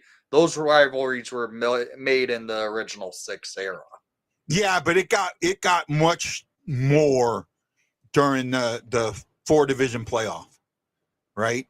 Trust me, it got much more, right, during the 4 division playoff. Because originally the Hawks and the Blues didn't play each other. Right? When the Blues went to the Stanley Cup 3 times, they not one time played the Hawks. Yeah, because you guys had your own division, like conference, because own it was division and yeah. Right. 2 divisions called the 4th year that they switched it, they started moving it around in 71, 72, that they started bringing more teams in. I think that's when Vancouver comes in the league and some other teams start coming in the league. Yeah. But the But when you had the 20 teams and what was it, 16 of the 20 made the playoffs, that's when those rivalries that we talk about today really developed, right? And that's just where, for me, that's what's being missed. That's why I think the 2-3, I mean, you complain about one of those two teams being out. There's a chance they were going to be out anyways because the lower seed wins a lot in the NHL. Mm-hmm. Right? Let's go back to a year that they did that. 2000, and I want to say 14, wasn't, or maybe 12, wasn't the Kings the 2012 8 seed Kings? Yes, right. So it wouldn't have mattered because they played the 1 seed, right? They played the Vancouver team was not a good team. And then the NHL reseeded every round. Yeah, that right. I will say this, that 2012 Vancouver team, yes, they won the President's Trophy. Yeah, they were not a good hockey team.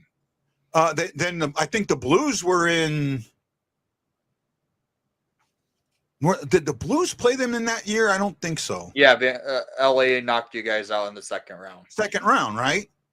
Right. It was like, yeah. So it's, yeah, the second round. Yeah. Yeah, because we didn't go to the third round. But what I'm getting at is to sit there and say, oh, well, you don't want the 2 and it's going to happen anyways. One of those seeds, I'd almost guarantee you, if you went 1v8 and you went down and looked, 2 and 3, one of them lost every year. Not every year. So one of those seeds is going to lose anyways. And I think that's what gets missed. Does that make sense? I could see what you're talking about. Right. I personally like more of a 1v8 format in the playoffs versus the 3 guaranteed from the Central, 3 guaranteed from the Pacific, and 2 wild cards. I would love to see more 1v8 because you can see more matchups. But even then, even when they had it, it wasn't a true 1v8. It was. No, it was not. It was not a true 1v8 because the top 3 teams were your top 3 division winners. And if the wild card team had more than the division winner, they started at number 4. So it wasn't a true 1v8 anyways. Right? If you want a true 1v8, this is what you need to do. If you get rid of conferences and divisions altogether. Okay. You get rid of them all. Well, maybe you get rid of conferences or divisions altogether and you maintain conferences. And that way you have the true 1v8. Send us to the East. But at that point, what's the purpose? Right? Divisions, when you have divisions, when you have that, you create the rivalries. You create a sense of urgency in the game. This is a divisional game. It means more. If you I will say this, here's you one thing the NHL did that they should not have done. They killed one of the most historic rivalries in the league. The Chicago-Detroit one? Yes. Well, that was Detroit. That had everything to do with Detroit. The NHL still killed it by Detroit wanted to in move the them East. over. Detroit was not going to submit to realignment unless they were in the East. I know that for a fact. I remember this. Detroit straight up said, we're tired of the time changes. Every time almost every game that we play in our division is in a different time zone. I would prefer to be in the East for the Hawks, right? Because you're not going to see the Hawks Wings rivalry back. You're not going in the East. You're a Central team. You're going to be on the West no matter what. I mean, if Illinois gets rid of daylight saving time, they could easily get moved into the East. Well, I think if more states start getting rid of it, it's going to go away completely. All right. Mm-hmm. Which I don't even know what the true time is. Is the true time now where it's a 2-hour, 4-hour difference, or is there a true time when they do daylight saving? Well, now, where the clock is now, is that the true time? Yeah, I believe so. because we don't have it here. We don't have it here. We don't change time here. I hate it. It's stupid. I mean, it had a purpose. It doesn't anymore. And the purpose that people think it is for, it's not the true purpose. What do you think it was made for? Well, it was called.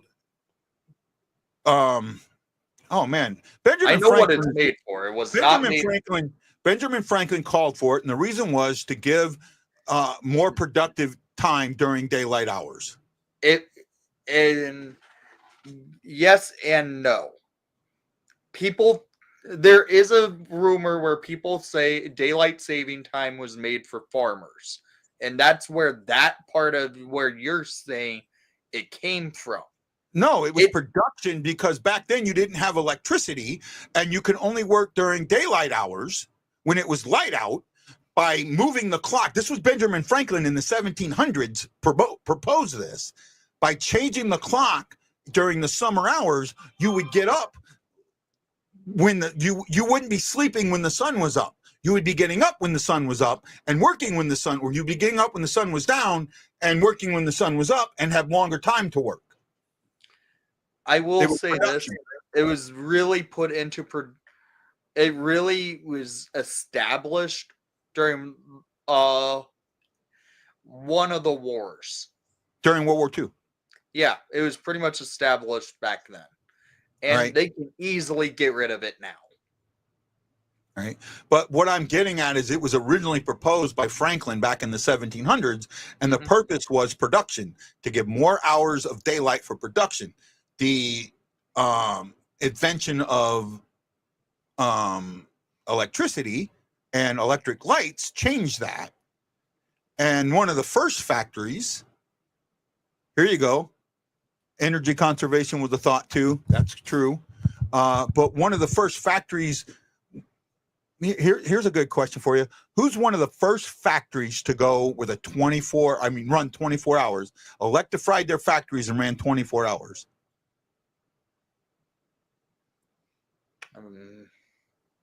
They still exist today. Talking about World War I. You might be right, Wayne. It might have been World War One. Yeah, I thought it was World War One that was established. Yeah.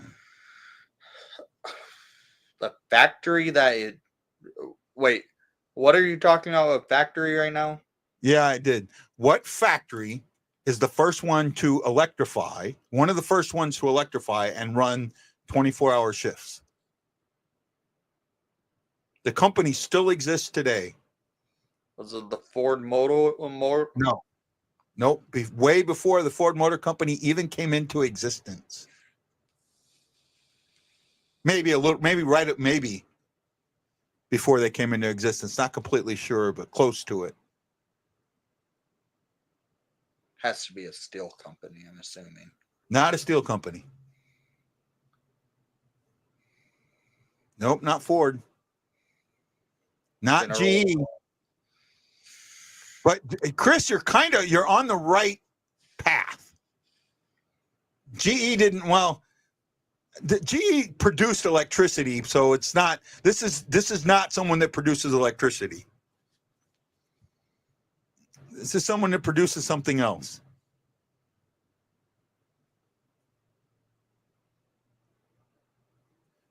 And GE didn't start as GE. They started as Westinghouse, Edison Electric.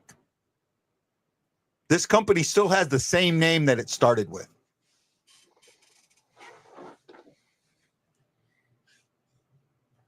Conserve fuel during wartime. Okay, that makes sense.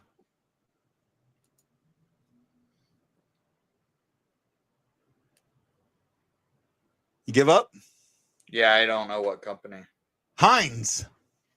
The ketchup company? Yep, Heinz. Heinz is the first one, saw that by electrifying his company and electrifying, he started, so Ford had the assembly lines, and Heinz came up by electrifying the factory. He could also electrify his assembly lines and his plant and keep working shifts. And back then they worked 2 12-hour shifts. Okay. You get. I could be wrong on this, but I know he was one of the first. Right.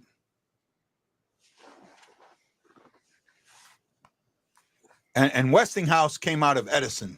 Originally, Thomas Edison was part of that, and then J.P. Morgan screwed him out of it, kind of.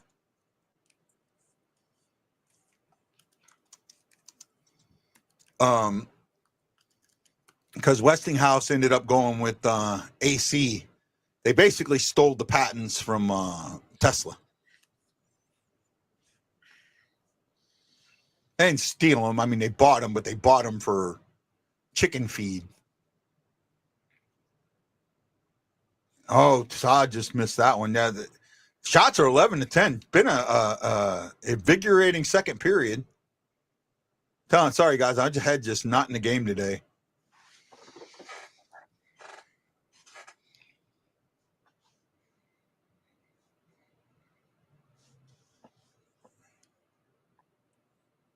Oh, what a nice back check. I gave it up. Back check to give it up. How's Boberg been doing with Pareko, guys? I haven't been paying enough attention.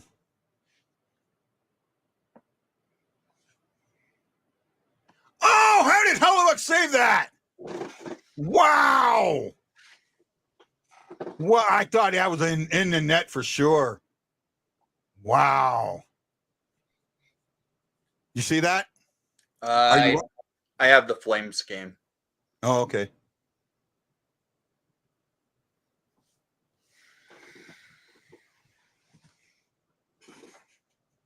What a save. What a chance. Yeah, we're out shooting them 5-2 this period, 12-10 for the game. What a save by Hellebuyck.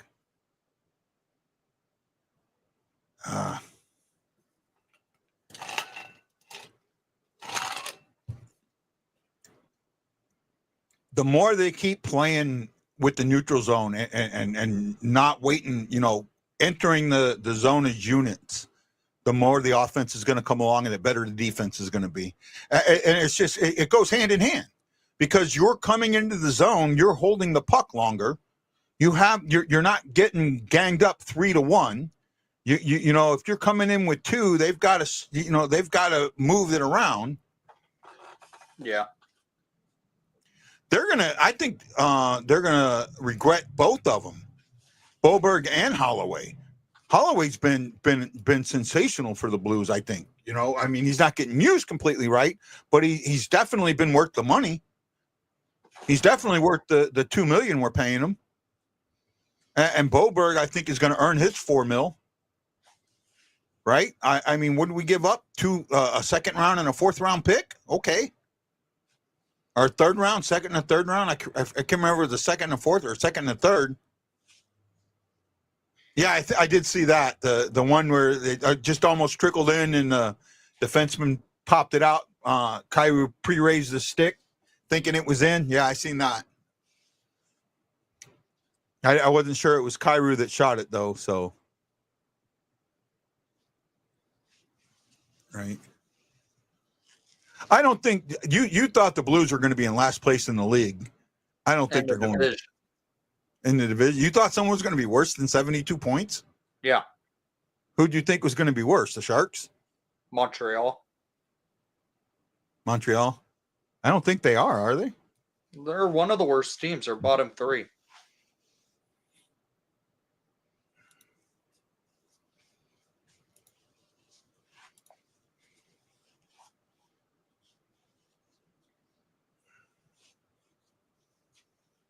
Well, both. I mean, we got 2 years on them, so that was the good thing. So it's this year and next year, and they've got time to grow into those contracts.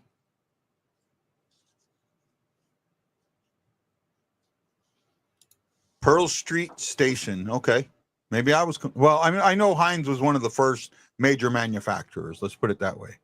Power play. Wendy doesn't like our power play dance. It's stupid. Well, at least we have one. Okay. And at least we have a real goal song. Oh, we have a real goal song. We have the best goal song in the league. No, not even close. Oh, it is. You have a Chelsea goal song that makes me Dagger? want to throw up every time I heard it.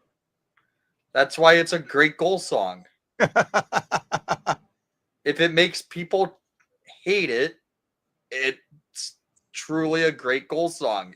If your fans love it and the opponents hate it, it's a perfect goal song. The Chelsea Dagger is perfect. Yeah, I disagree.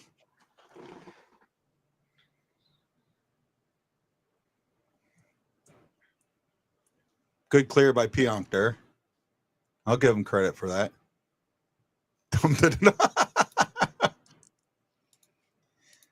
It's a great goal song.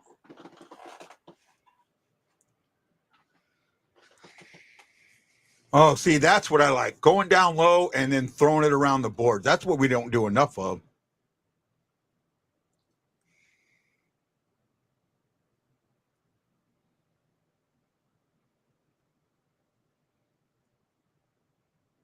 Oh, good save by Hellebuyck. It's from the freaking 90s. They haven't changed it ever. The what? The Boston goal song, that's from the 90s. Ours is from about 6-7 years ago. From the Urge. Yeah, ours. The first year the Chelsea Dagger became the Hawks goal song was 2009. Dang, yeah.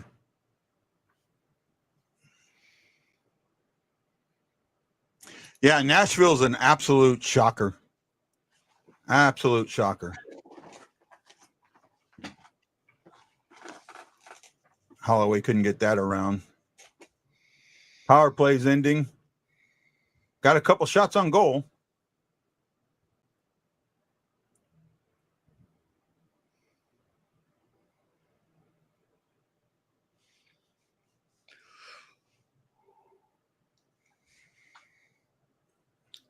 I have to do a coat check tomorrow at the United Center again. Do what? Coat check. Oh. What, they make you check your coats in?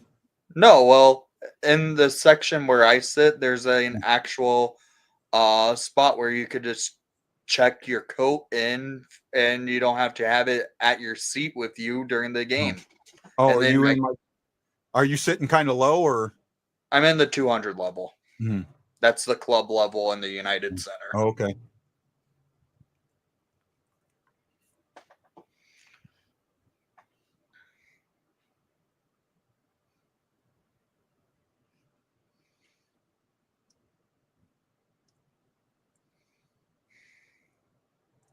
I saw the coach's jacket for the Hawks this week for the Winter Classic. The what? You know how the coaches get those Letterman jackets for the Winter Classic? Oh, yeah. Yeah. The Hawks were selling them at their team store. Yeah. Oh my God. If I had the money to consider throwing at it, I would get it. $250? Oh, a lot more than $200. Oh, really? Yeah. Just throw a guess. $350. For this jacket. That's the coach's jacket for the Winter Classic for the Hawks. Yeah, it looks nice. I'll say credit. That looks kind of nice. That's the back of it. Okay. How much was it? $1,000. Wow. That's highway robbery. It's $1,000 for that jacket. Is it leather? I was like, I like that jacket, but I can't spend $1,000 on it. No, I wouldn't either. No, I would have never thought that. What's it made of? It's I will look it up tomorrow, but it is high quality leather. I know that. Yeah.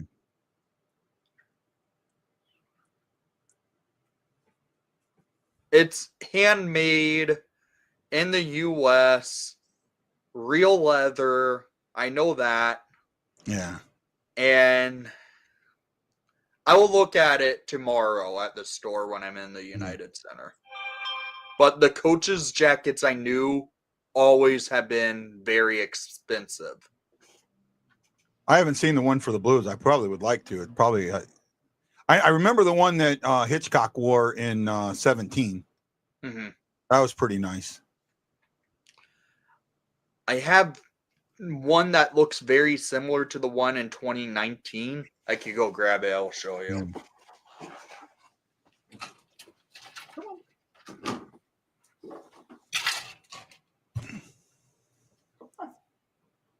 Come on down.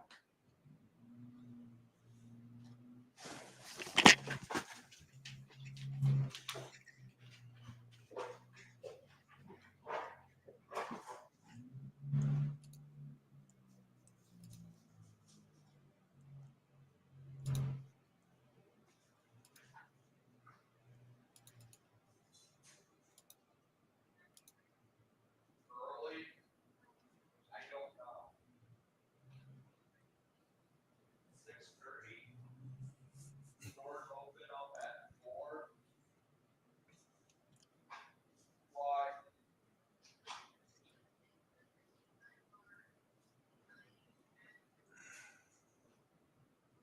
We'll probably leave here around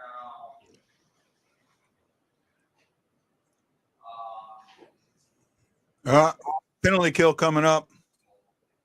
Walker for slashing.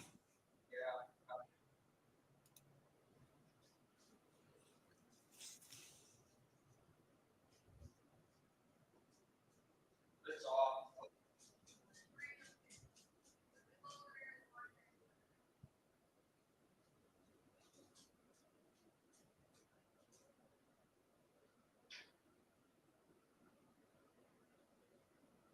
Oh, wow. Oh, wow. Windy. Colorado is tied Buffalo.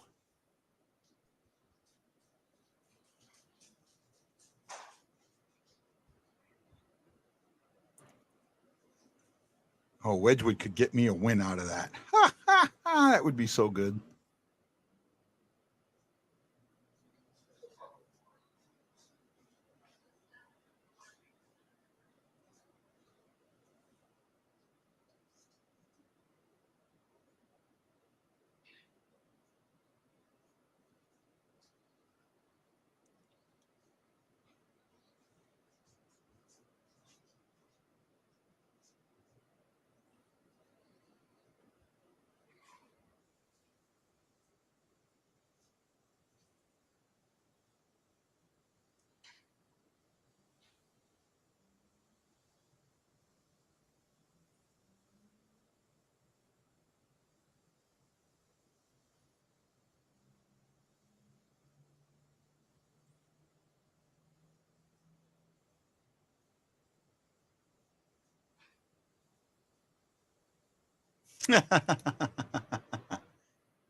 Yeah, $1,000 for that jacket is just way too much. I mean, it's a nice jacket, but that's not $1,000.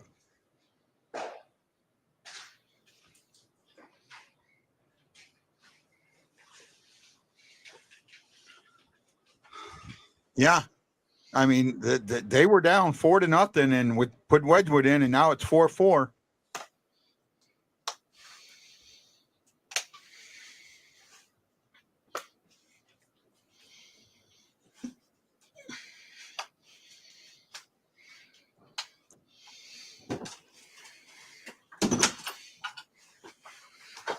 Oh, here we go.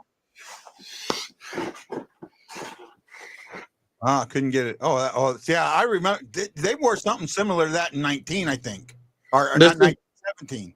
In 17, This is very similar to the one they wore in 19, minus the Stanley Cup patches on the sleeves. Yeah.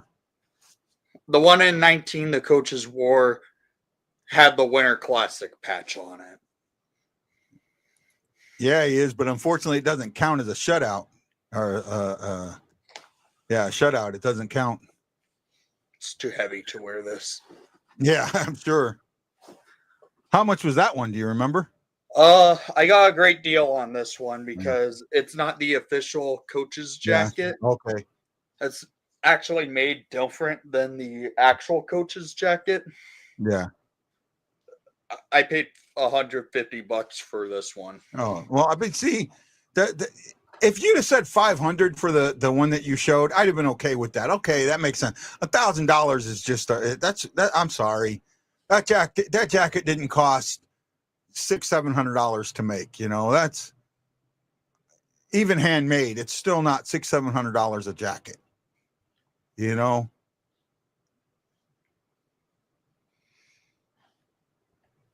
And how many people can afford $1,000 for a jacket? I don't know, but people do buy that jacket. I know that. Oh, I'm sure they do, but I would love to get it, but it's too expensive. Yeah. I remember the old style, like blues jackets. They were like, I don't say vinyl, but more, blue with blue on the center with the yellow sleeves and like almost like down jackets, right? Not with the blue. This is what you could buy for the blues. I used to have one like that. Like a starter jacket? Yeah, kind of like a starter jacket. I'm so glad the Hawks never wore starter as their game used. Colorado is now leading 5-4 with 2:50 to go in that game. Wait, Colorado came back? Against Buffalo. Wedgwood has 19 saves.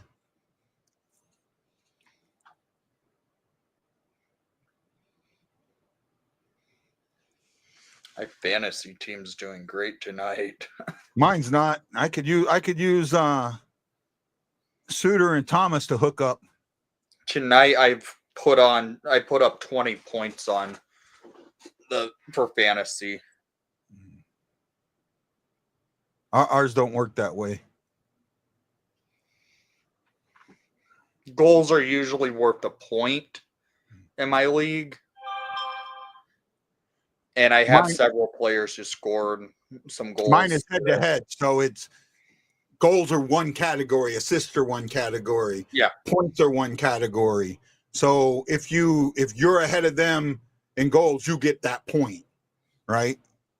So yeah, he's tearing me up. I'm getting him, and I'm coming back. He doesn't have a goaltender tonight, so I'm winning all the goal. I have 0 goals against average. I still think Colorado needs a better goalie.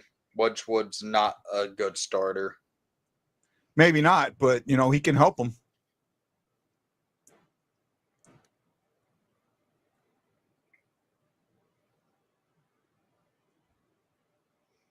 .406 to go in the second. Hey, Jason! Still scoreless. Surprise.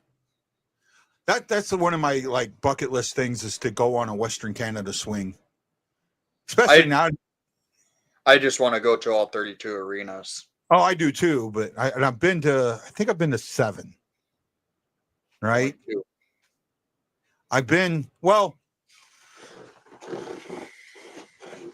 do you count arenas that no longer exist or not? Well, I've only gone to 2 NHL arenas. That's it. Okay. I would count arenas that don't exist anymore. So I've been to Chicago Stadium and I've been to the United Center. Okay. I've been to the arena or arena/Checkerdome, and I've been to the Enterprise Center, Savas Center, whatever you want, it's numerous names: Kiel Center, Savas Center, Enterprise. I think it had one other name in there. I've been Scott Trade Center. Yeah. So I've been to that. I've seen a game in Pittsburgh. I don't remember. I think it was Mellon Arena then. The Igloo? Yeah, I might have been the Igloo. This was in 2007, 2008. That would have been the Igloo. 2007. Yeah, that I've been to the Shark Tank. I can't think. I think I've been one other place, but I can't remember. That might be it. So. I would also Oh count. no, I've been to T-Mobile. I've been to T-Mobile Arena. Okay, I would also count outdoor stadiums too, because for me, I've gone to United Center, Enterprise Center, Busch Stadium, Notre Dame Stadium, and this year I would count Wrigley Field as an outdoor as an arena for the what?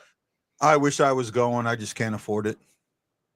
Eventually, I will hit up all 32 arenas. I really want to go to Calgary before the Saddle Dome goes. Yeah. I want to see a game in Calgary. All right. I really want to do a Western swing. I want to do I want to see a game in Montreal and Toronto. I want to see those.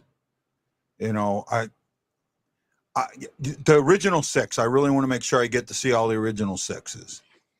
Right. Mm-hmm. Madison Square Garden is probably the only one that's still in existence, right? Or is that? Yes. But actually, that's the new Madison Square Garden. It's still the same thing. But didn't they? They had remodel one it or Madison move it? Square Garden before, then they built the one that they're in There's now, now. which is still it's the oldest stadium in the league. Is it? Yeah. Neighbor's not happy. I know Maple Leaf Gardens, it still exists. It's not a hockey rink anymore. It's a grocery store in Toronto. Which one? Maple Leaf Gardens. Yeah. And now they play at the Scotiabank Center or Arena. Yeah. It still should be called Air Canada Center. It's a better name. There went that power play for Winnipeg. Montreal Forum still in existence, but it's a shopping mall now. Oh, I know that's not Lance. I don't know who this is, but unless this is green, you're about to get blocked. Because I know that's not Lance. God, I hope that if it's green, okay, but I'm getting so tired of that shit. This is why as many people as watch, that I get to watch on YouTube, I'm so ready to make YouTube go away and say, fuck it. Because of that bullshit. Is that you, Green? Yeah, man, just please don't do it anymore. Especially today. I don't think you've been on, but I'm not having a good mental day. So today's not a day to fuck with me. Wendy can attest to that. My head just isn't there. You may not be able to change it.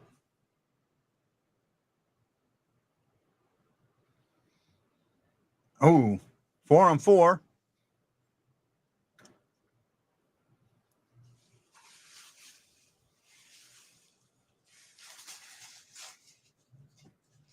Yeah, that power play didn't last long at all. Like 4 seconds.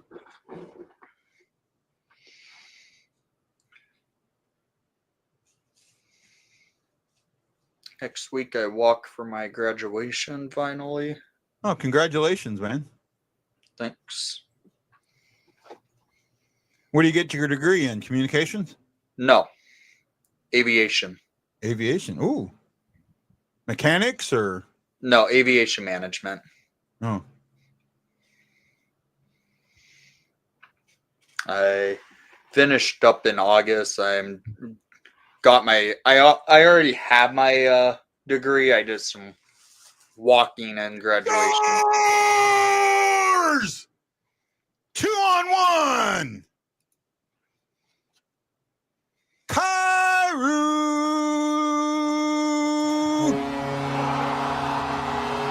Sorry, Wendy. That was a nice play. Kairu stayed with that puck. He stayed with it. Shen made a really good play. Yeah, he stayed with it. I have flight time under my belt. Flight as well. You going to be a pilot, Wendy? Well, I will go for my private license. I do have flight time under my belt. When I was going through school, I decided to just go the management route. Yeah. A buddy of mine is a little bit older than me, a year older than me, just got his pilot's license. I have my student license right now. I have about 17 and a half hours of flight time.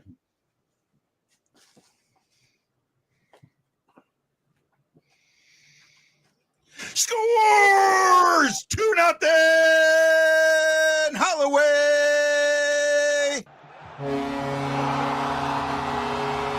Wow, they found a gear. And it's been zone entry. The 2-on-1, this one here was zone entry, and Holloway stayed with it. Wow.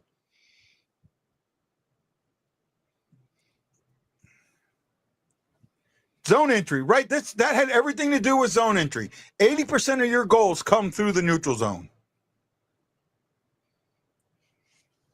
Stays with the play and just bounces it right in the back of the net. Hellebuyck is like shocked. If I'm Winnipeg, I call a timeout. Say again?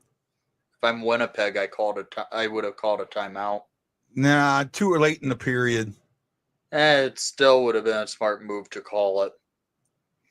Nah, I wouldn't have.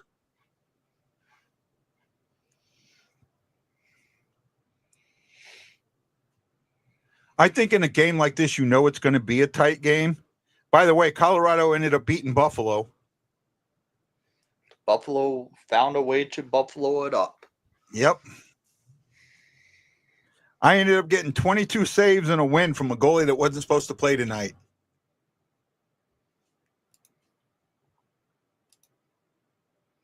I guess that's Wedgwood's first win as an Avalanche. Yep.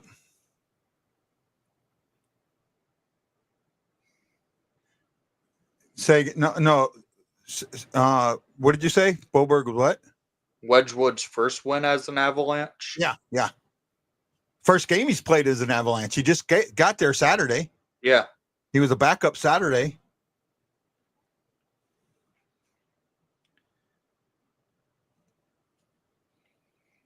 He just needs a new mask. Yeah. I know someone who works for the Avalanche, and apparently he was not happy with the trade at all. Oh, really? Yeah. Just the way it all went down, the way he had to travel, like they stopped him mid-travel. Are you serious? Yeah. Like they were Nashville was traveling, and yes, they told him kick rocks basically. Yeah. Oh wow. He was not happy. I think they were traveling. I could be wrong. I'd have to look and see where Nashville was on Saturday.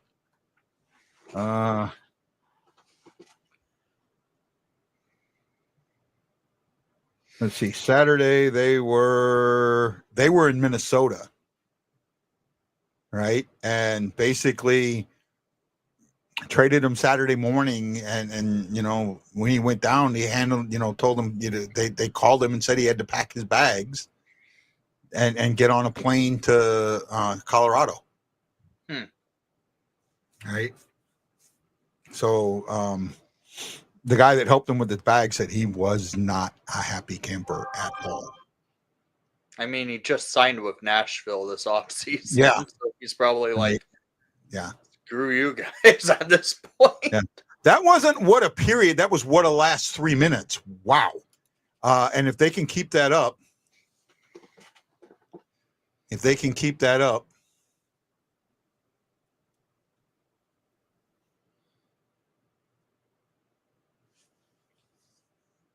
I missed Ryan Green. I haven't seen him. And Eliza, was that you that changed to Lance the Scott? I wonder if it was. Because I know that picture's not you. So, oh well. Right now, yeah, I kind of in shock a little bit. Winnipeg to see them, like they are right now, it's surprising, right? To say the least. It's very surprising to see them like in shock, like they don't know how to play hockey.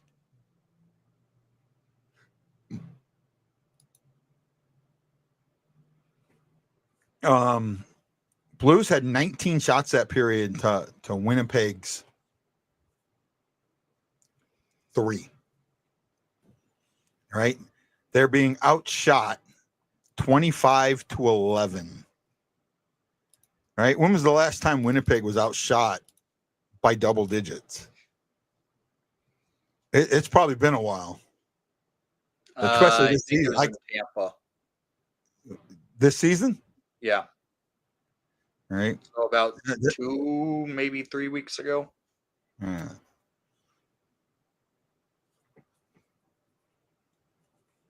Oh man.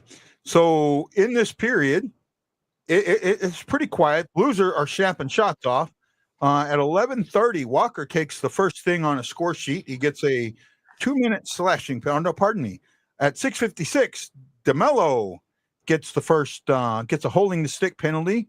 Walker follows that up with a slashing penalty at 11:30, and then the kind of Neighbors gets called on what might have been a weak tripping call, and they 10-peeled it, and basically 6 seconds later calling interference on the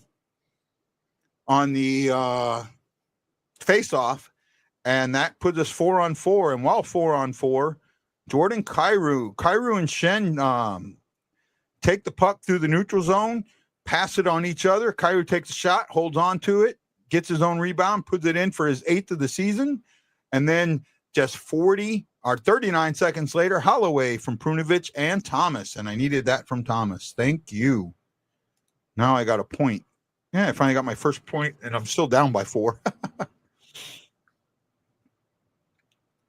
2 goals in 39 seconds. And now you've got that dreaded 2-goal lead, and you've got, this is where hopefully Montgomery tells them to keep playing like they've been playing, to not, the score is 0-0, play that way. Mm-hmm.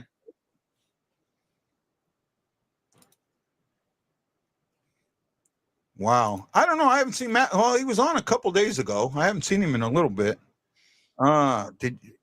Is that true? He won that many faceoffs? No, he didn't win 15. We may have won 15-20, but Thomas won 6. And I'll look at it here real quick. Thomas has won 6 of 2, or 6 and 2 for 75%, 6 of 8. Shen had Fosca, 9 of 11. Shen is 5 of 6. Walker, 1 of none, 1 and 0. Neighbors 1 and 0. Sundqvist was 2 for 6. And Holloway is 0 for 1. So they are really controlling the faceoffs, 24-10 for 71% to 29%. And that's part of the game. Hits, 19 for St. Louis, 12 for Winnipeg. Winnipeg has 9 giveaways. The Blues have 16, but it's not killing them yet. Blues have 3 takeaways to 2 for Winnipeg. Blues have blocked 6 shots. Winnipeg's blocked 7. Winnipeg has taken, let's see if I get this right, 28 attempts. The Blues have 32 attempts, if I'm getting that number. No, that might be wrong. 38 attempts. There we go.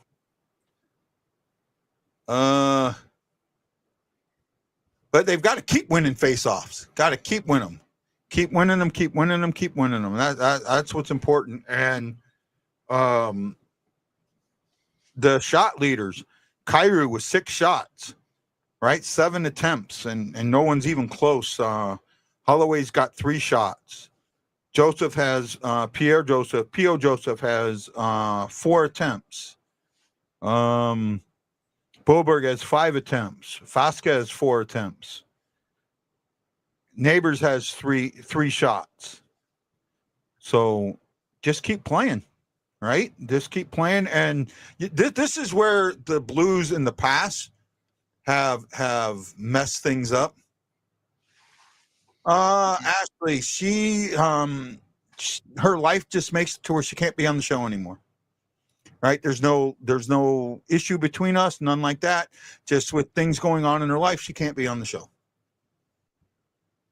Right? Now, she was on last year. She wasn't on. She couldn't be on this year. So, unfortunately, life gets in the way. And the show's dying anyway, so.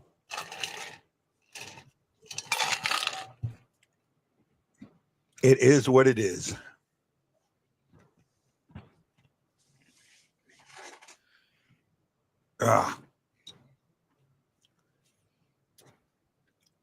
I really think after the Winter Classic, I may just go to a weekly show. Oh. Not do the games anymore. So I'm not sure yet. We'll see. It just, I mean, when no one watching it. Well, when I have 8 people watching, you know, it's hard, Eliza. It's hard to do this when very few watch. And right now, mentally, I'm not in it today. I'm not in it at all. Big thank you to Wayne Horder, Jason Nichols, Chris Shockley, Sean Roberts, Edward Luska. I don't know who that is. Erickson Krieger, Aaron Nels, Gabe Overture, Christina Bosch, Aaron Coulter, and 2 more who I don't know, but thank you so much.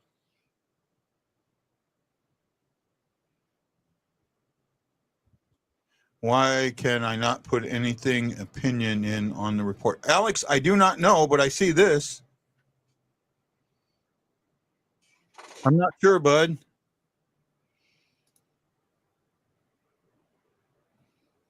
I'm not sure.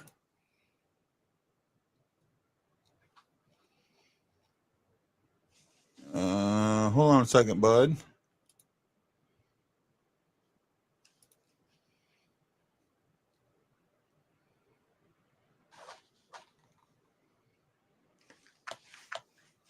Very cool tribute the Flames and Blue Jackets did before the game. What'd they do? They brought out the Goudreau family to center ice. For of course, the ceremonial face-off. Both teams skated to do a photo with the Goudreau family as well. And Sean Monahan, who was Goudreau's teammate in Calgary, he went to Columbus this offseason as a free agent to be back with Goudreau. Yeah. Was the one who got to do the face-off with Mikael Backlund of the Flames and did a great tribute for them.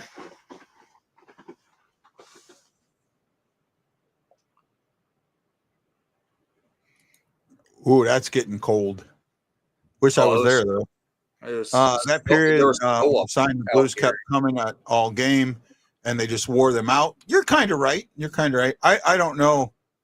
I don't know, Alex. I honestly don't know, bud. There's snow here this week. Did it? Oh, yeah. It snowed in St. Louis. 38 attempts to 28 attempts. I got that right. Chances were 12-5 for St. Louis. Both teams 0 for 2 on the power play. 19 hits to 12. We talked about these earned turnovers. Blues still got to take care of that. 8-3. Block shot 6-7. Oh, it's supposed to snow in Chicago tomorrow. Brilliant. Are you driving up there? Yep. Just be safe, bud. I've done the drive enough.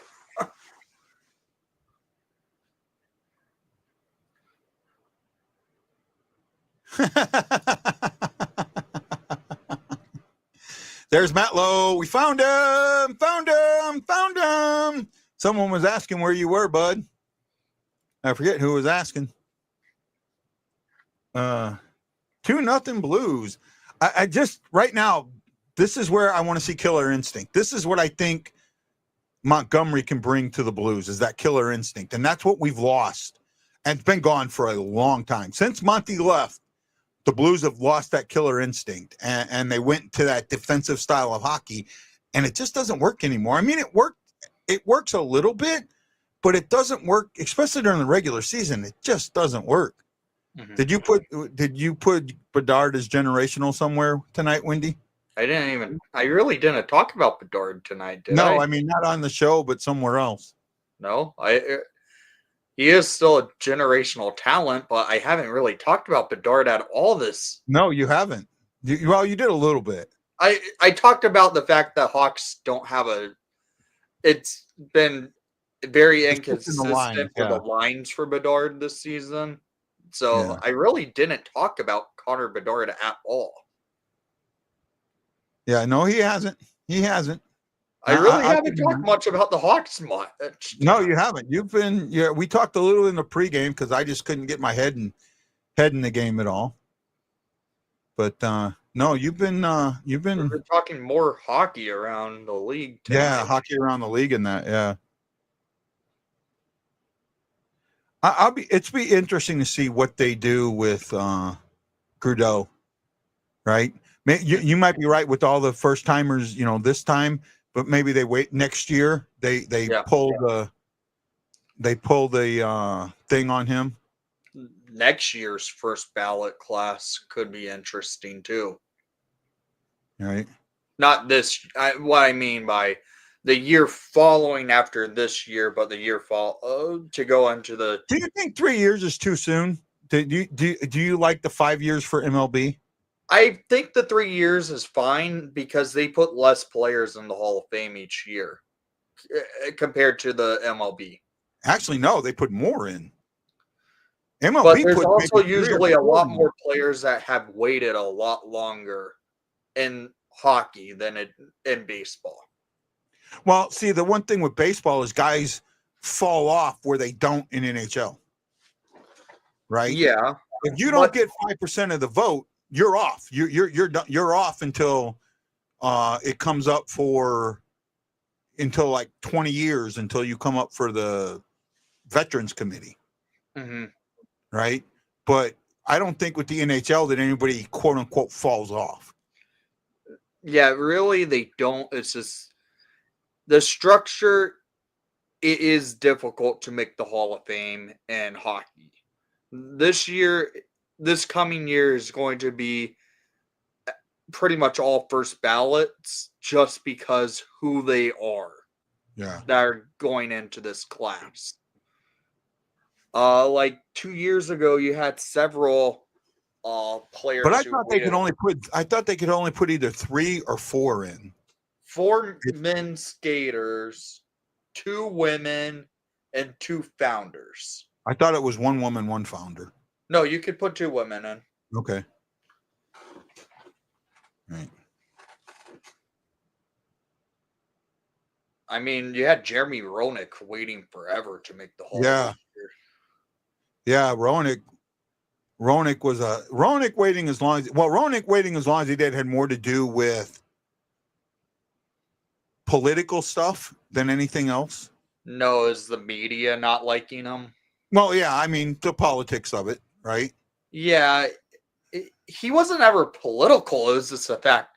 He was very outspoken when it came to his play. Yeah. Well, but he also, there was a period he got kicked off his podcast or something. No, he got fired by NBC. For something he said or did or something like that. Yeah, he said something on, I believe it was Spit and Chicklets, if I'm not mistaken. I'm not going to say what he said, but... Yeah. But he's back with Tim Peel on a podcast now. But okay. Yeah. Yeah, that had a lot to do with it. I'm just hoping the Hawks do something for JR. The 27 probably should be retired for Jeremy Roenick. Is Chelios retired? Yeah, it was retired last year, but that means the 7's going to be retired for 2 players. Yeah.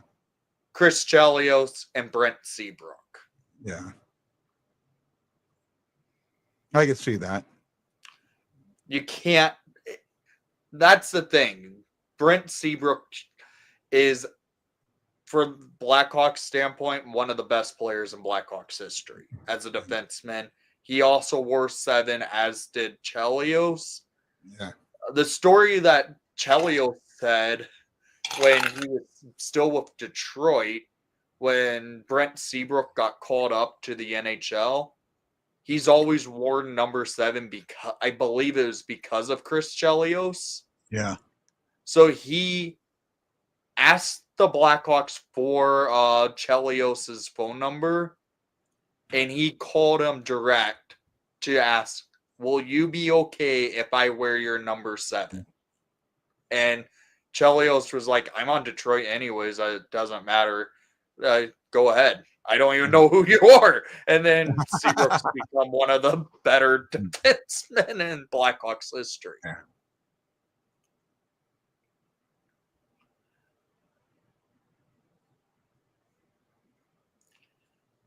Holloway with the 3-game goal streak. Blues on the road, 132 minutes, 31 second shutout streak. Like to see that keep going. Blues fans are still petty about Brent Seabrook. Yeah. It's good. I don't remember the plays because I was again. It was one. And Seabrook had never. That was the only time Brent Seabrook was that the wakey one. Was that the wakey one? Wakey incident. That was the only time Brent Seabrook laid a dirty hit in his career. Who never was Backus, right? Yeah, in the playoffs. That was the only time Brent Seabrook laid a dirty hit in his career.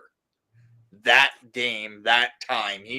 He never played on the edge like that. Yeah. He was one of apparently the league always respected Brent Seabrook for how he hit. He did not want to hit dirty, and that happened to be the only time he hit dirty, and he was suspended for it, but that was the only time. He was fined or suspended in his career.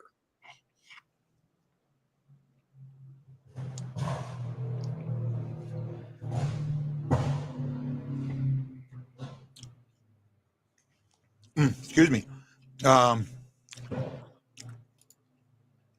Brent Seabrook did not say that, by the way, Matt. I kind of remember him saying it. It was not Brent Seabrook. I could tell you who it was. Who said the wakey? Duncan Keith. Oh, Keith? Yeah. Because I remember it getting said. I remember hearing it. Duncan Keith was known for chirping.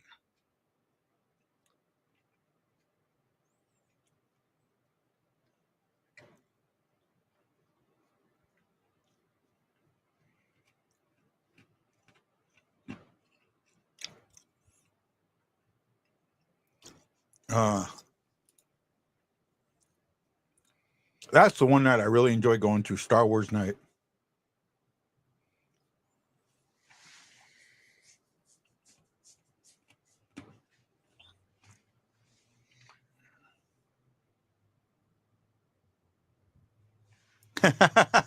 And Keith was not.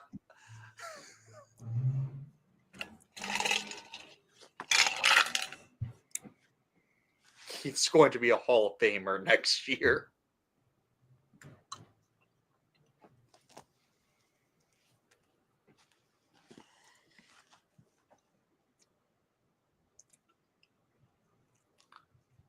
They still haven't. They don't have 11 shots. So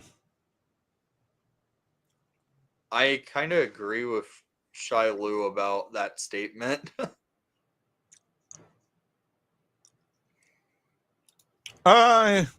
Possible.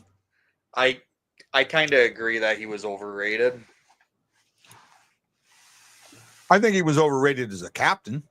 He was a captain in St. Louis, if I remember right. Yeah, he was.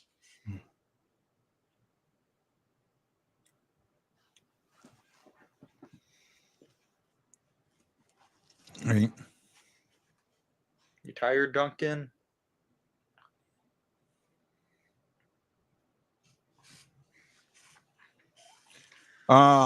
Pittsburgh beat Florida 5-4 in overtime.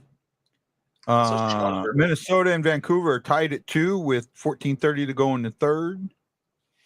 Boston over Detroit 3-2 in overtime.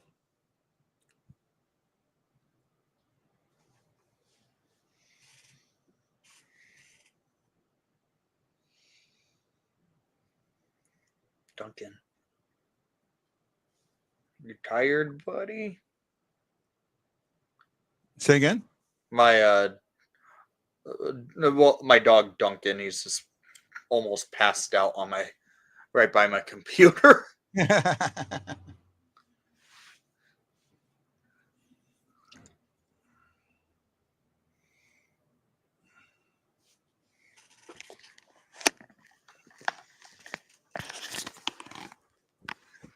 Hi, Duncan.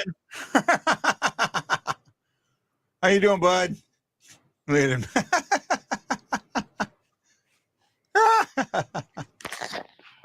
That's cute.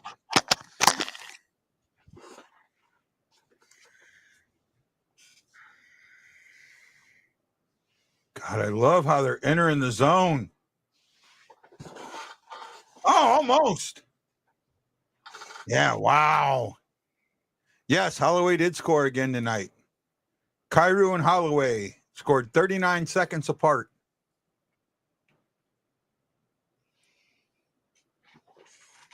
Did Chattenkirk retire this year? I thought he retired last year. I thought it was this year. Maybe I was wrong. Thought he played last year.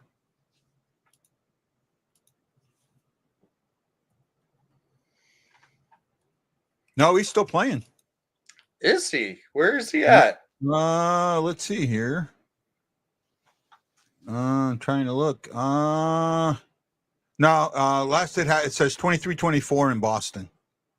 Okay. So maybe he hasn't signed with anybody this year. He might be a free agent. Okay. I'm just waiting to hear official word from this guy. On who? I don't have. I'm looking at the. I don't have see it. Oh, on Taze. Taze is Yeah. going to retire. I mean, he hasn't played in 2 years at this point, and now he's in India right now. Yeah, he says he's going through some pain management or something like that.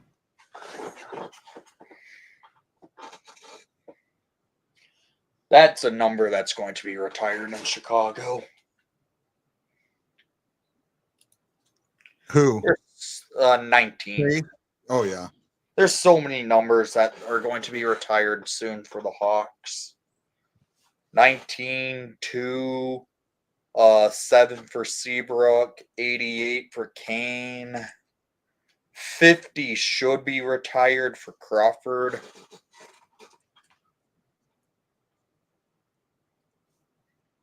Uh, 27 should be retired for Roenick. Did they retire Hull? 9? Yeah, that's one of the first numbers retired. The numbers are retired in Chicago. 1 for Glenn Hall. 3 for Pierre Palant and Keith Magnuson. 7 for Chelios and soon to be Seabrook. 9 for Bobby Hall. Oh, off the post. 21 for Makita. 35 for Esposito. And 81 for Marian Hossa. You might have more numbers retired than we do now. I don't think so. I don't know all of mine off the top of my head, but I think we have 7, 6 or 7. I know the Hawks have the lowest amount of numbers retired by our original 6 team. Hmm.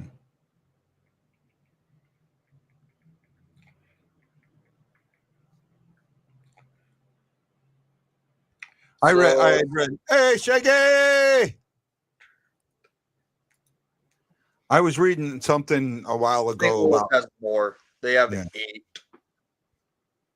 But the Hawks technically have numbers retired for 2 players. Yeah. We have 1 honored number. Maybe, and it'll probably be another one. You don't have any statues though, right? Yeah, we have statues. Who's got statues outside United Center? Stan Mikita and Bobby Hall. Okay. Soon there will be a Jonathan Taze and Patrick Kane statue. I could see that trade. I could see that trade.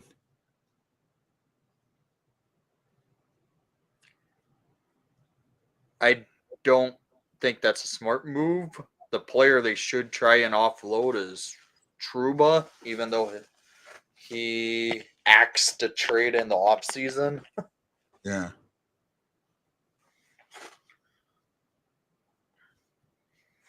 You want Bushnevich back. We want him back too. He's injured right now.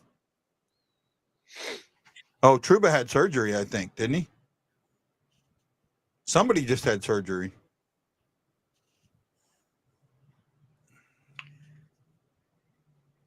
$14-10 to go. Shots 27-13. Blues still lead 2-0. This period, shots are 2 apiece. Kreider and Z are having a lot of players that are you would expect to have good seasons are not. Yeah, there's a lot that are not. No. We'll keep Bush. I like Bush. I don't think anyone wants Trouba. And I don't think Bushnevich wants to go back to New York. He wasn't happy. He was not happy when they traded him. Right? I don't think he was happy when they traded him.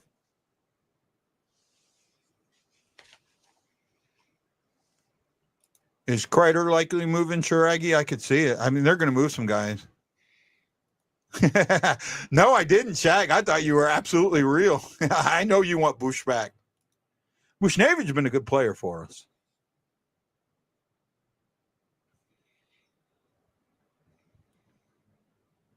Oh, Joseph, nice little kick in. See, that's what we missed.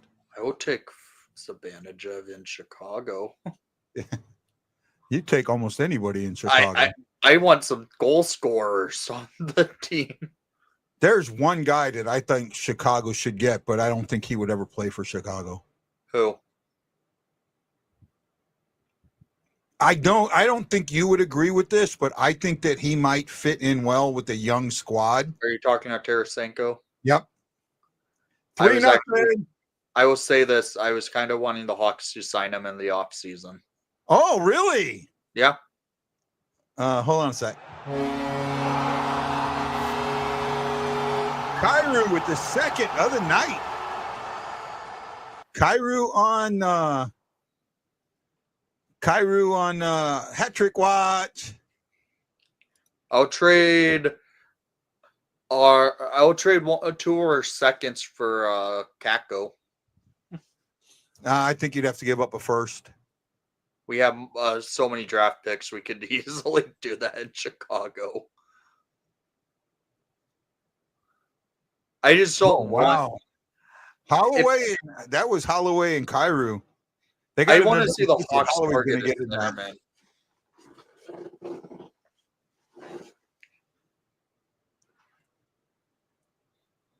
They are all over.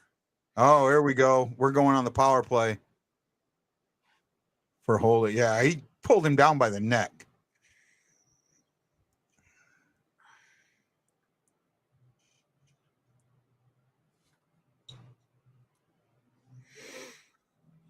Yep, Holloway gets the assist on that. Sounds like Shaggy wants to join. You want to join, Shag? Yeah. The last time I sent you a link, that link's still good. You can use that one. Come on, Shags.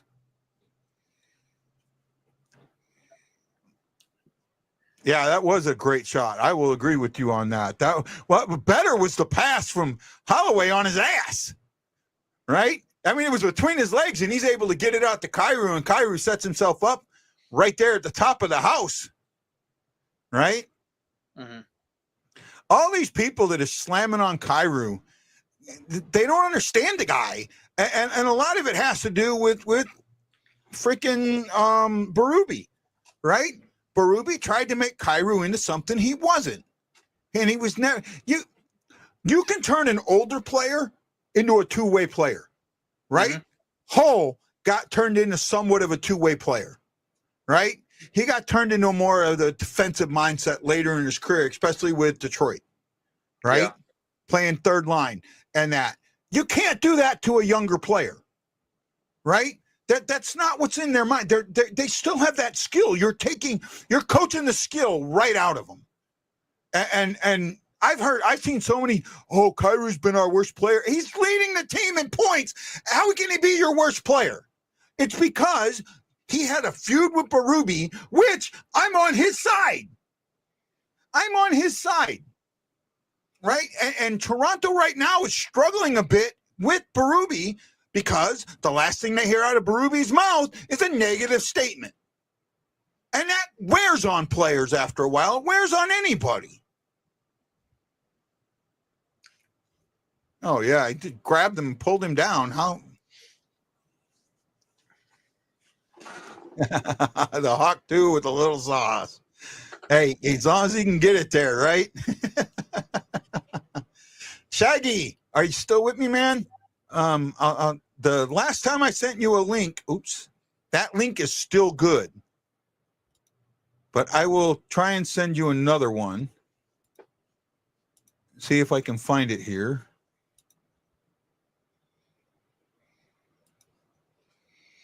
We might have had a... Here you go, Shag. I'm sending you a link right now. There we go. Yeah, the last one should still be good, but I sent you a new link, Shag, just to be on the careful side.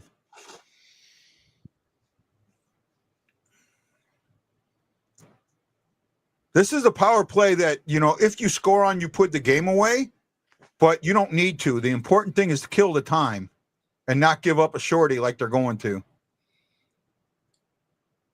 Oh, nice save, Hoffer. Guy, I know you like the military appreciation jerseys. Yes. Have you seen the new one for this year? The blue. I've seen the blues. Okay. I haven't seen. Is it the same for everybody? Yeah, it's the same for everyone. Yes,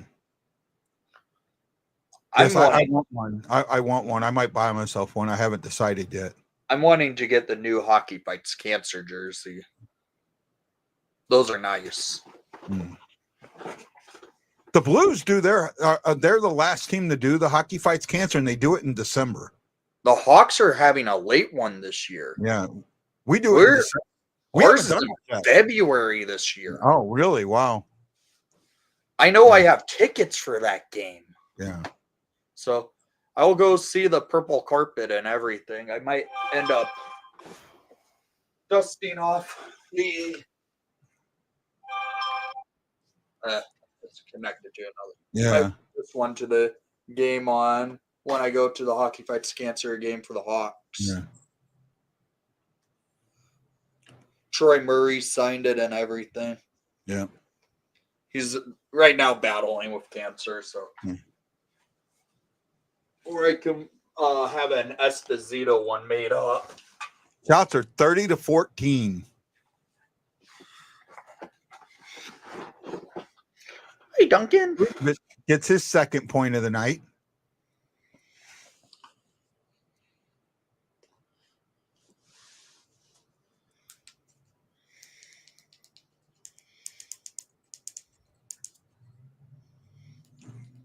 You can tell the difference when Walker's in the lineup. The whole team is just feistier when he's in the lineup. I don't know why, but it is. You look at the difference between last game and this game. They are just so much more feistier this game. Does anybody else see that or feel that? I do. I feel like from the Philly game that they were missing some of that edge. And with Walker, change of Walker, that edge is back. 10 minutes to go. 3-0 Blues. 2 goals from Kyrou and a goal from Holloway. Prunovich gets 2 points. Boberg, Thomas, and Shen each have an assist, and Holloway has an assist to go with his goal.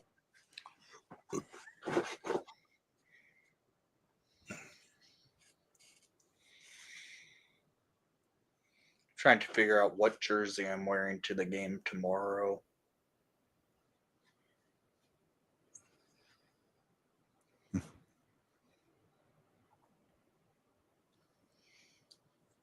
See, this is what scares me. When you get that 3-goal lead now, you can try and play defense a little bit, but to me, you need to be thinking about this is a shutout going on. Yes, I'm saying it. You need to have that in mind and play that offensive style that got you to this point, so you can maintain that and not give up one on a mistake.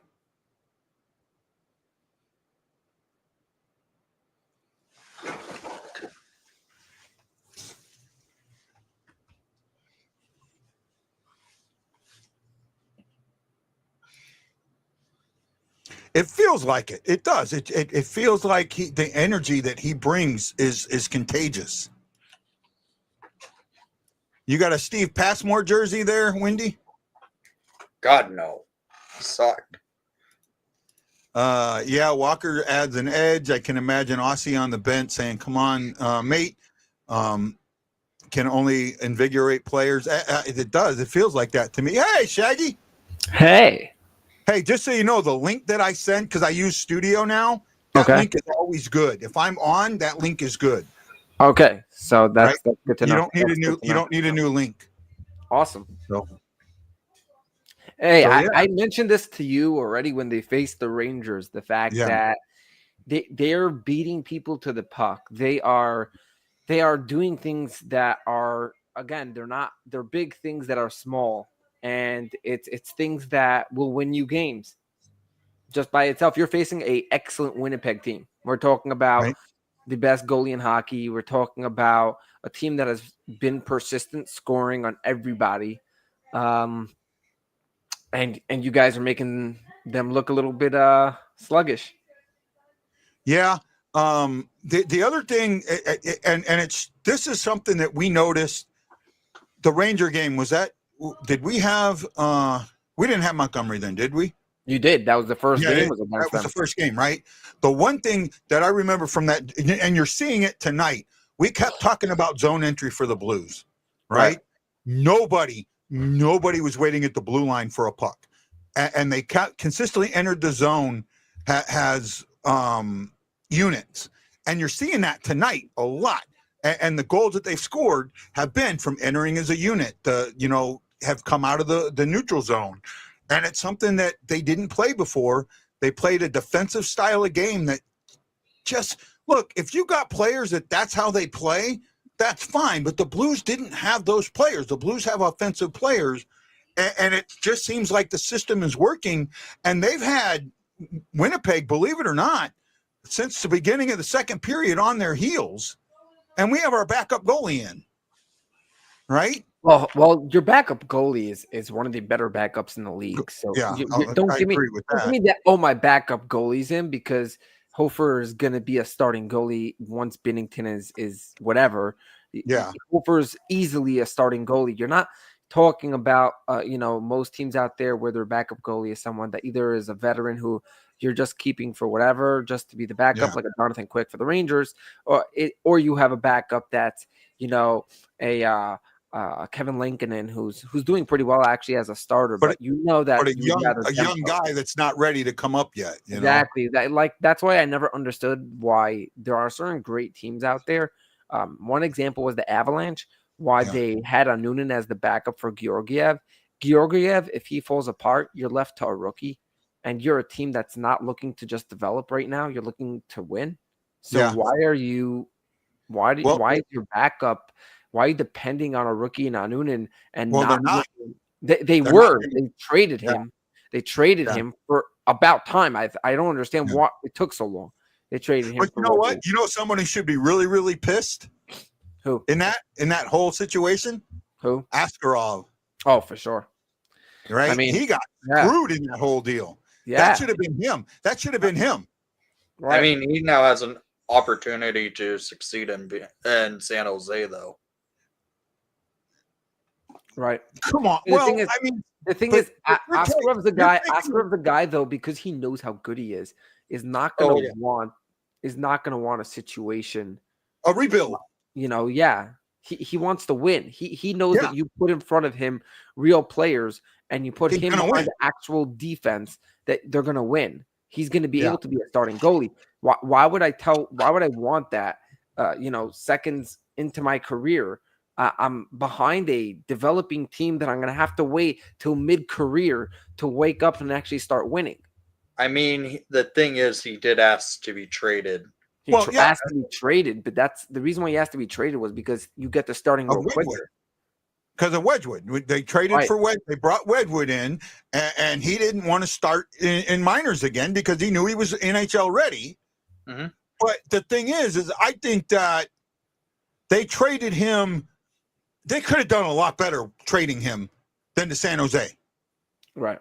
Right? They traded him to San Jose, and I'm almost dead certain that's not the best offer they got. Tell me there are other teams out there that would have traded better. Tell me Chicago or Colorado wouldn't have taken Askarov. That is no, I don't think so. I don't think so. Tell me Winnipeg wouldn't have taken Askarov. No, I don't No. think so. Oh, I don't think so. I do. No. If he's as good as you think he is, you put him behind a really a strong number one Right, goalie with a strong team.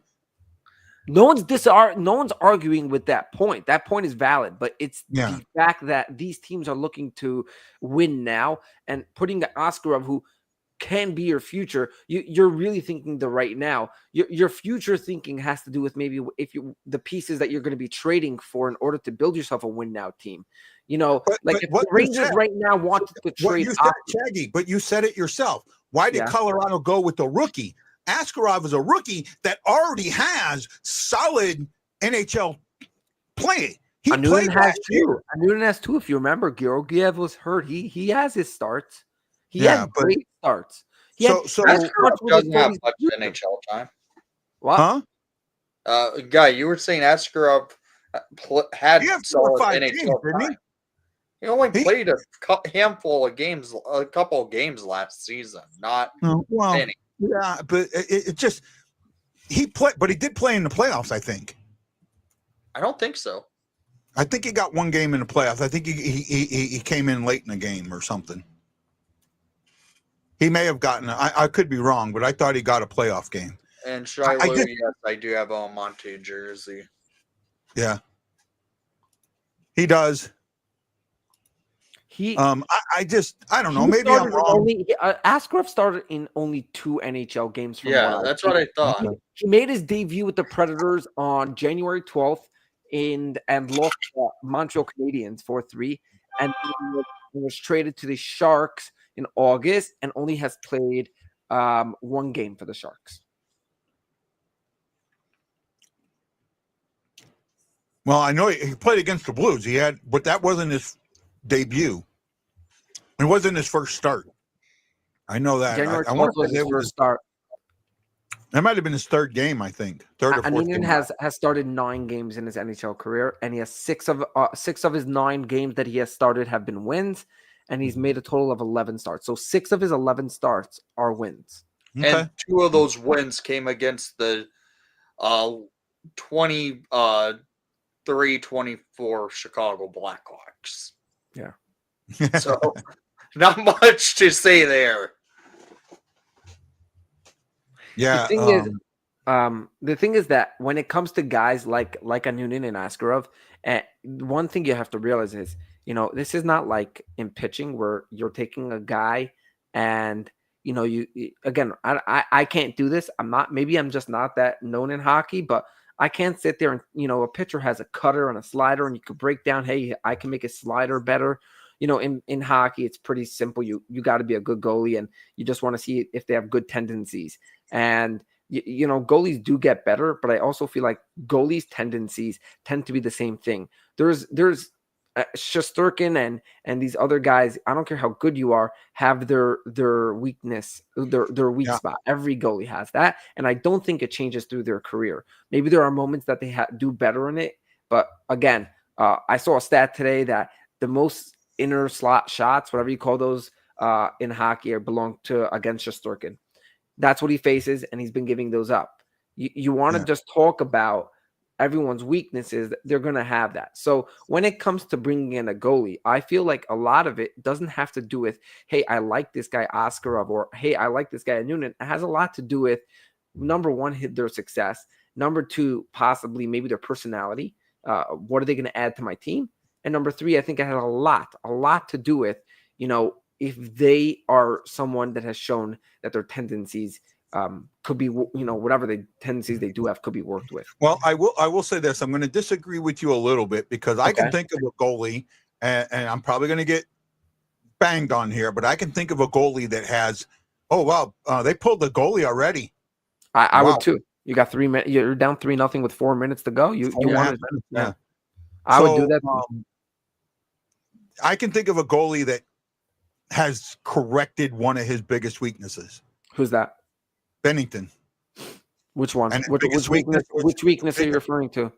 His weakness of his attitude, of his losing. No. Okay, Guy, you are 100% right. But attitude could always be changed. That's coaching. That's player maturity. That's not something I'm talking about. That's not called a tendency. That's called a personality, and that's called being mature.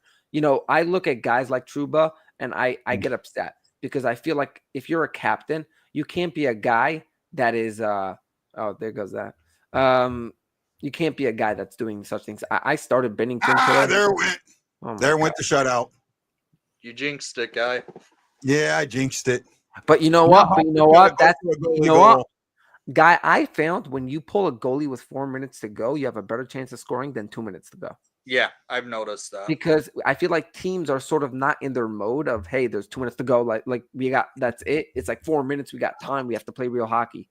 That play, he brought it from that right side on a shot, and then the rebound went right through.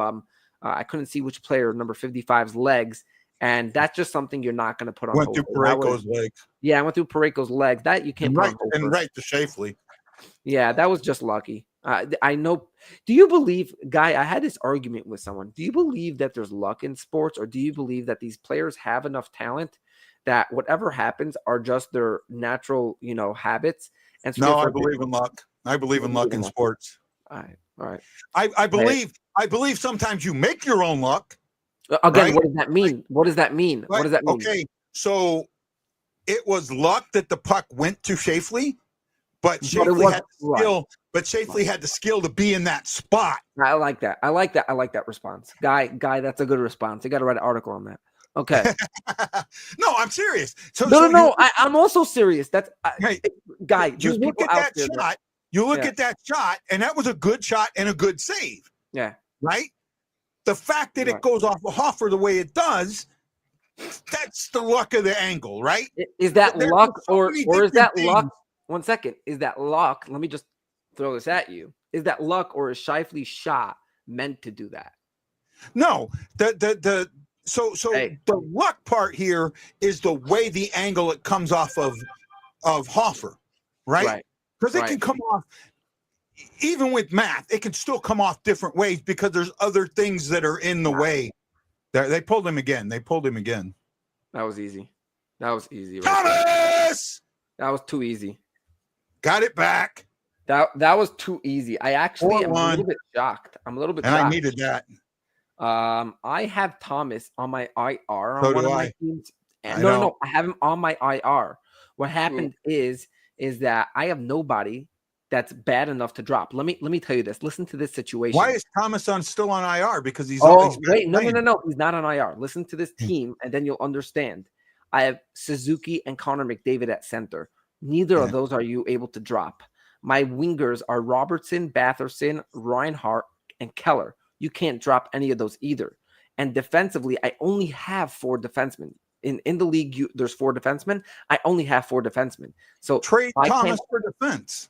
No, but I can't trade him because you can't trade him if he's on IR. You have to take him off IR and then trade him. That means I have to drop someone between Hagel, Shifley, Keller, Reinhart, Robertson, Batherson, McDavid, or Suzuki. None of those are droppable players. I would drop. We can on my league. I can trade on IR. So I can't trade IR because on Yahoo Sports they don't allow you to trade when a player is on IR. You could trade an IR player, but you have to take him off IR first. So I am not going to drop Thomas because of the fact that I feel like he was someone that put up a lot of goals last season. And Yeah. I know I have Shifley, McDavid, and Suzuki, but I'm giving him away. Whereas I could actually probably trade him for a good defenseman. So I'm really waiting for, it's sad to say this, but I am waiting for Bobrovsky, who's out, to actually go on IR.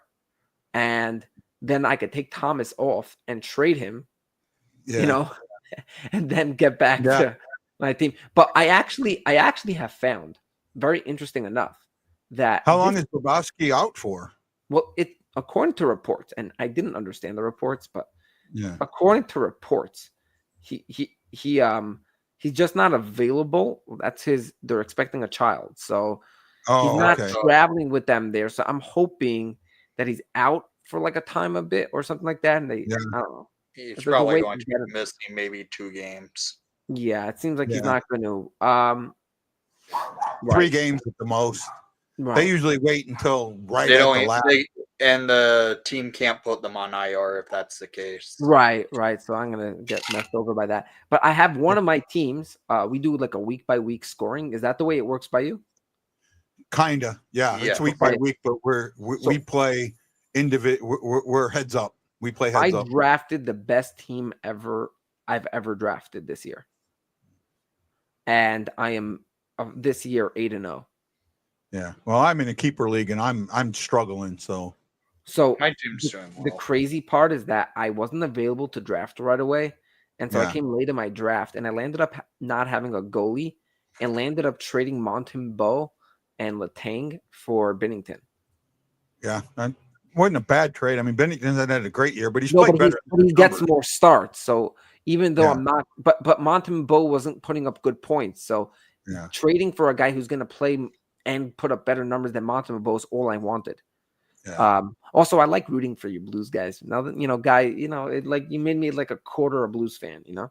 I need Shesterkin to start doing a little bit better. It's not him that's the problem. I know, I do know that, but yesterday, man, he hurt me in fantasy. You know what? There's a rule when it comes to good goalies, and that is that you get what you draft for. That means that you're going to get games by those guys, which will lose you a week matchup simply because they'll face like the Sharks and Coyotes one week. Not Coyotes, sorry, to the Utah. And guess what will happen?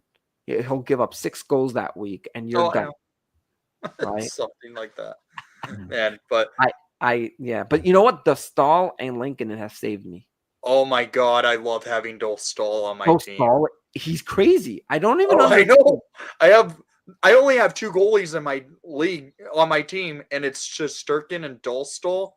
Oh my God, I love having Dole Stahl. That's great. I'm very curious, Wendy, being you're a Blackhawks fan. I'm very curious as to I haven't been on, so I haven't talked to you about this, but this year I've followed enough of I've looked more into the stories of other teams. I haven't had the time to watch as many games because I've been much more busy this year. This season. So I'm very curious as to the direction they really feel it's going to be with guys like Hall and Mrazek and these guys who are not exactly going to be the future of your team. What's exactly the plan of the Hawks with these veterans, especially because you have a young guy with Bedard? If you're going to want young guys around him, don't you want to right now get them set up? Well, this plan with Mrazek, he's the bridge to Drew Comesso. He's sitting currently in the AHL. And Mrazek's been great for the Hawks. He has not been any issue for the Blackhawks since coming. Except for his first year where he was injured pretty much the entire season. But he's been pretty good for the Hawks and net. Well, that'll do it. Taylor Hall will likely be gone this by either the trade deadline or in the offseason. They are. I actually am a big fan. And the Blues win 4-1. Montgomery has 7 out of 8 points in his 4 games with the Blues. That's great. Wow. Yeah, it was a good win all around, and you're right. Big Central Division win. This road trip is an important road trip, and this is the way you start it. And again, it comes. You watch this team; they are so much more offensive than you would have ever thought. And you know, everyone complained that they were defensive. You know, oh, it's the defense. They're not defense. Hey. They don't get back. They don't do it. And it was the offense the whole time. It was always the offense. Hey, and you beat, you know, you beat a division opponent.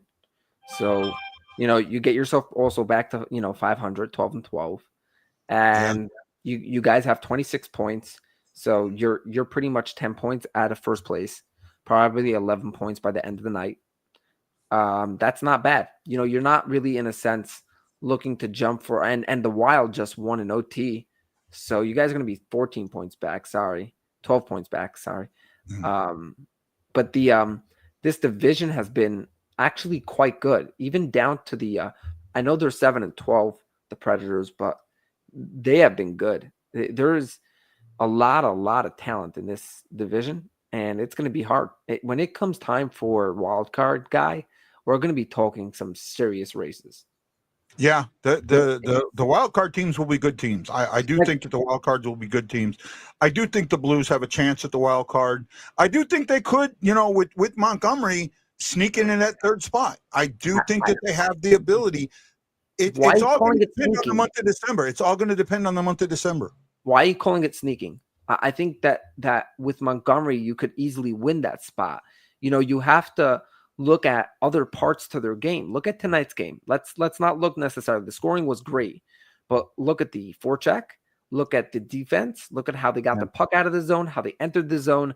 Those are things that we're not even discussing. You know, sometimes it's about putting the pressure on the other team where it allows them to, it sort of like puts them off kilter. I realize this more and more of one of the reasons why the Rangers have not been getting to the cup is because of the energy level that teams have been able to push on them, where they keep having to climb up a hill to get back in the zone and get themselves going.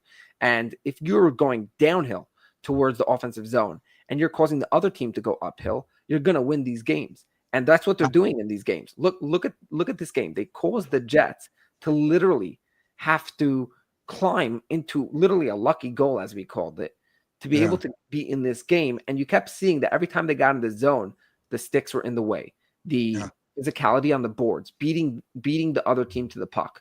That's important. All right. Well, not only that, in the Blues, it feels like the way the Blues are playing now, it felt like before, if they got behind even one goal, that they were out of it. It doesn't feel like they're out of it. Even after the first period, nothing, where they got outplayed, but they really, in the first period, I feel like they got outplayed by Winnipeg, but they held with them. It didn't feel like they were beaten, and then they come out in the second and just completely destroy the Winnipeg. They completely control the game, and they get a goal from tenacity. The first goal from Jordan Kyrou was straight tenacity, right? That was, you know, staying. Again, you talk about luck versus skill. Holloway takes a shot that comes, you know, that comes out, or not Holloway in let me remember the Shen and Kyrou. Shen and Kyrou on the first goal, it's Shen and Kyrou passing, and Kyrou takes the shot and stays with it. Tenacity gets it in. The third goal, you know, Holloway's on his ass. He gets it to Kyrou, who's right there in the middle. He turns around, gets himself set, you know, in the right position to score that goal that makes it 3-0. Holloway gets the game winner today, but this was all on, you know, this was a tenacious win. And that's what I think is important, is the tenacity that hasn't been there in the past. Right. And I'm okay. You know, look, did Bannister get a raw deal? Yes and no. Right. Bannister knew he was a stopgap coach. He had to know that. Right. He was but he didn't think he's getting fired. But Bannister had to know when Montgomery became available, his days were numbered. And I think he coached that way.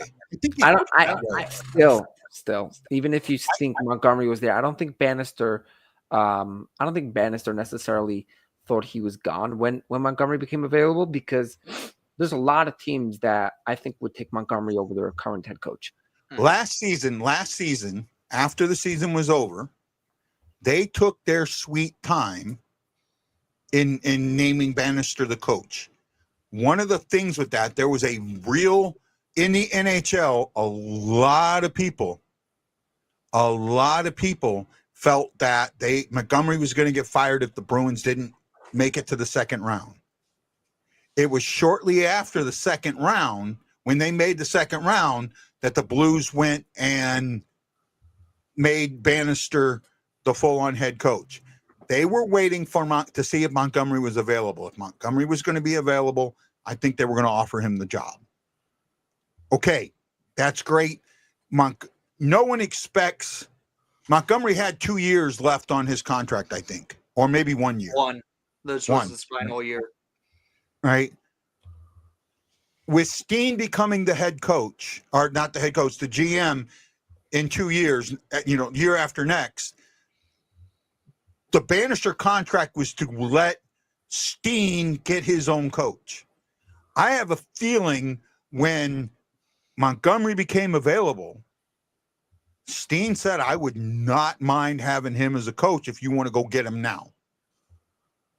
And I think that I think that had a lot to do with it. And Bannister, I think Bannister knew, because after Montgomery got fired, look at how the Blues played. Those 2 games afterwards, they just were uninspired. I think Bannister knew he was gonna get canned and just didn't care. And because he coached that way, he got canned. He may have canned himself, right?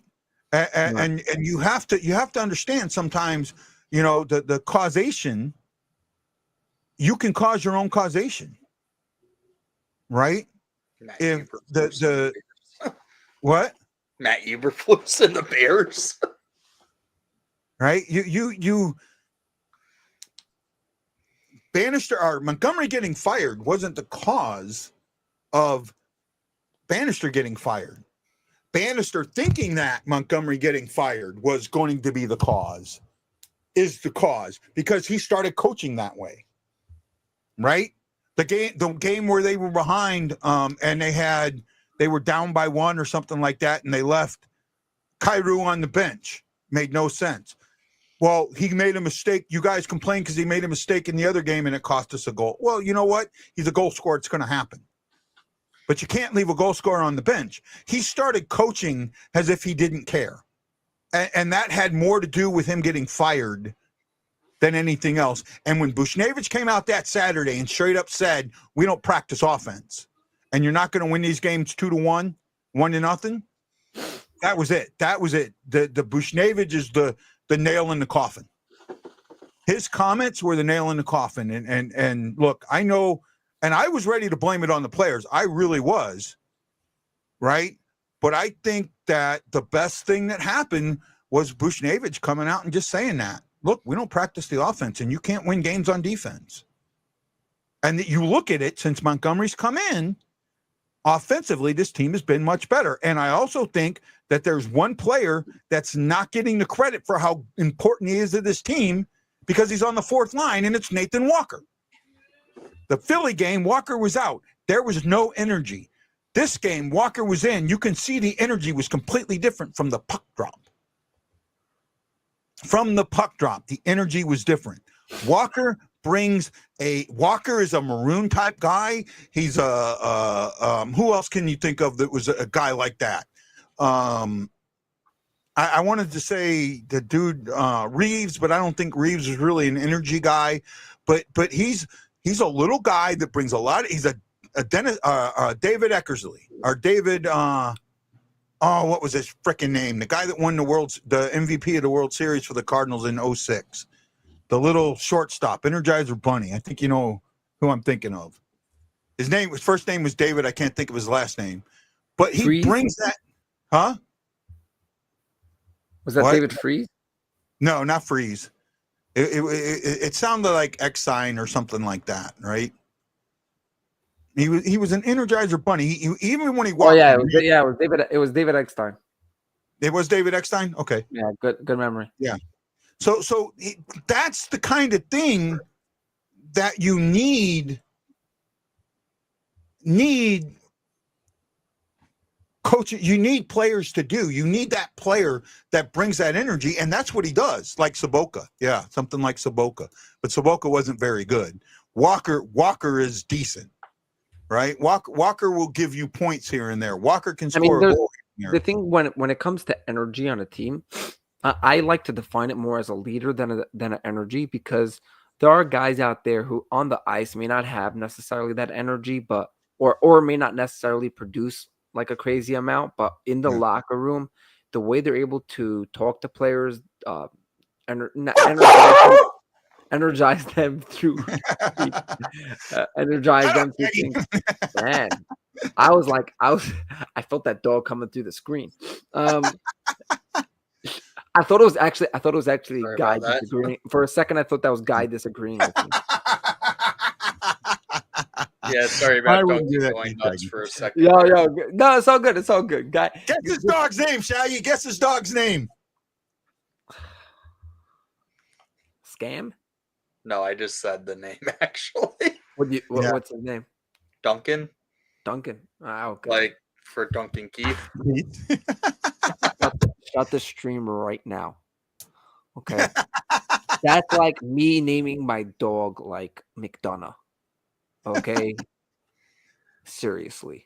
Hey, no, it's a better name than what the Humane Society had him for a placeholder name. The placeholder name was really bad. Oh, yeah. What? What was it? It was like Frisco. I like that. I don't think that's bad. For the type of dog he is and how he is, he doesn't. The name didn't fit him. You wouldn't have named him the kid from Frisco. Yeah, the Frisco. That's like naming an English bulldog Conrad. I wanted to name him Duncan just because the way he is, he kind of fit him, and he kind of looks like a Duncan. Right. Yeah, like I said, I know someone who named an English bulldog Conrad. We ended up changing his name, got changed to Butcher, but yeah, it's just that's a name that just doesn't fit. Normally, I wouldn't go for a name after an athlete. I just like the name for a dog. Yeah, it fits. But I know you named him for Duncan Keith. Why didn't you go with I have a Great Dane named Frank. What was that? Why didn't you go with Showtime? I didn't want to name him after Patrick Kane. No, even though he was okay. I mean, all right. Patrick Kane, I like Kane, but he was never my favorite player on the team. Well, hey guys, I want to thank you for joining me tonight. I got to go. It's at that time I got to get some things done in the house before the wife gets home. Thanks so much for joining me. Thanks for staying with the show. Sorry, I was mentally had a rough start. Wendy, did anyone mention that Guy looks rocking tonight? Did anyone mention that? Look what? That Guy is looking rocking tonight. I mean, look at that hair going, the flow. You got the beard growing. No, trust me, tonight was not a good night for me. But hey, man, thanks guys for coming. I love it. Shaggy, you're always welcome. If I'm on and you see me, you got the link. Just let me know before you come on. Yeah. Right. But sometimes I'm not ready to take a guest, but you and Wendy are guests that I almost always take. Almost always. But I appreciate you. Thank you so much. You guys have a great night and great Blues win. And let's hope we keep it up. We got another one on Thursday. I don't know if I'll be here, but if I am, I'll see you then. Aloha, my friends.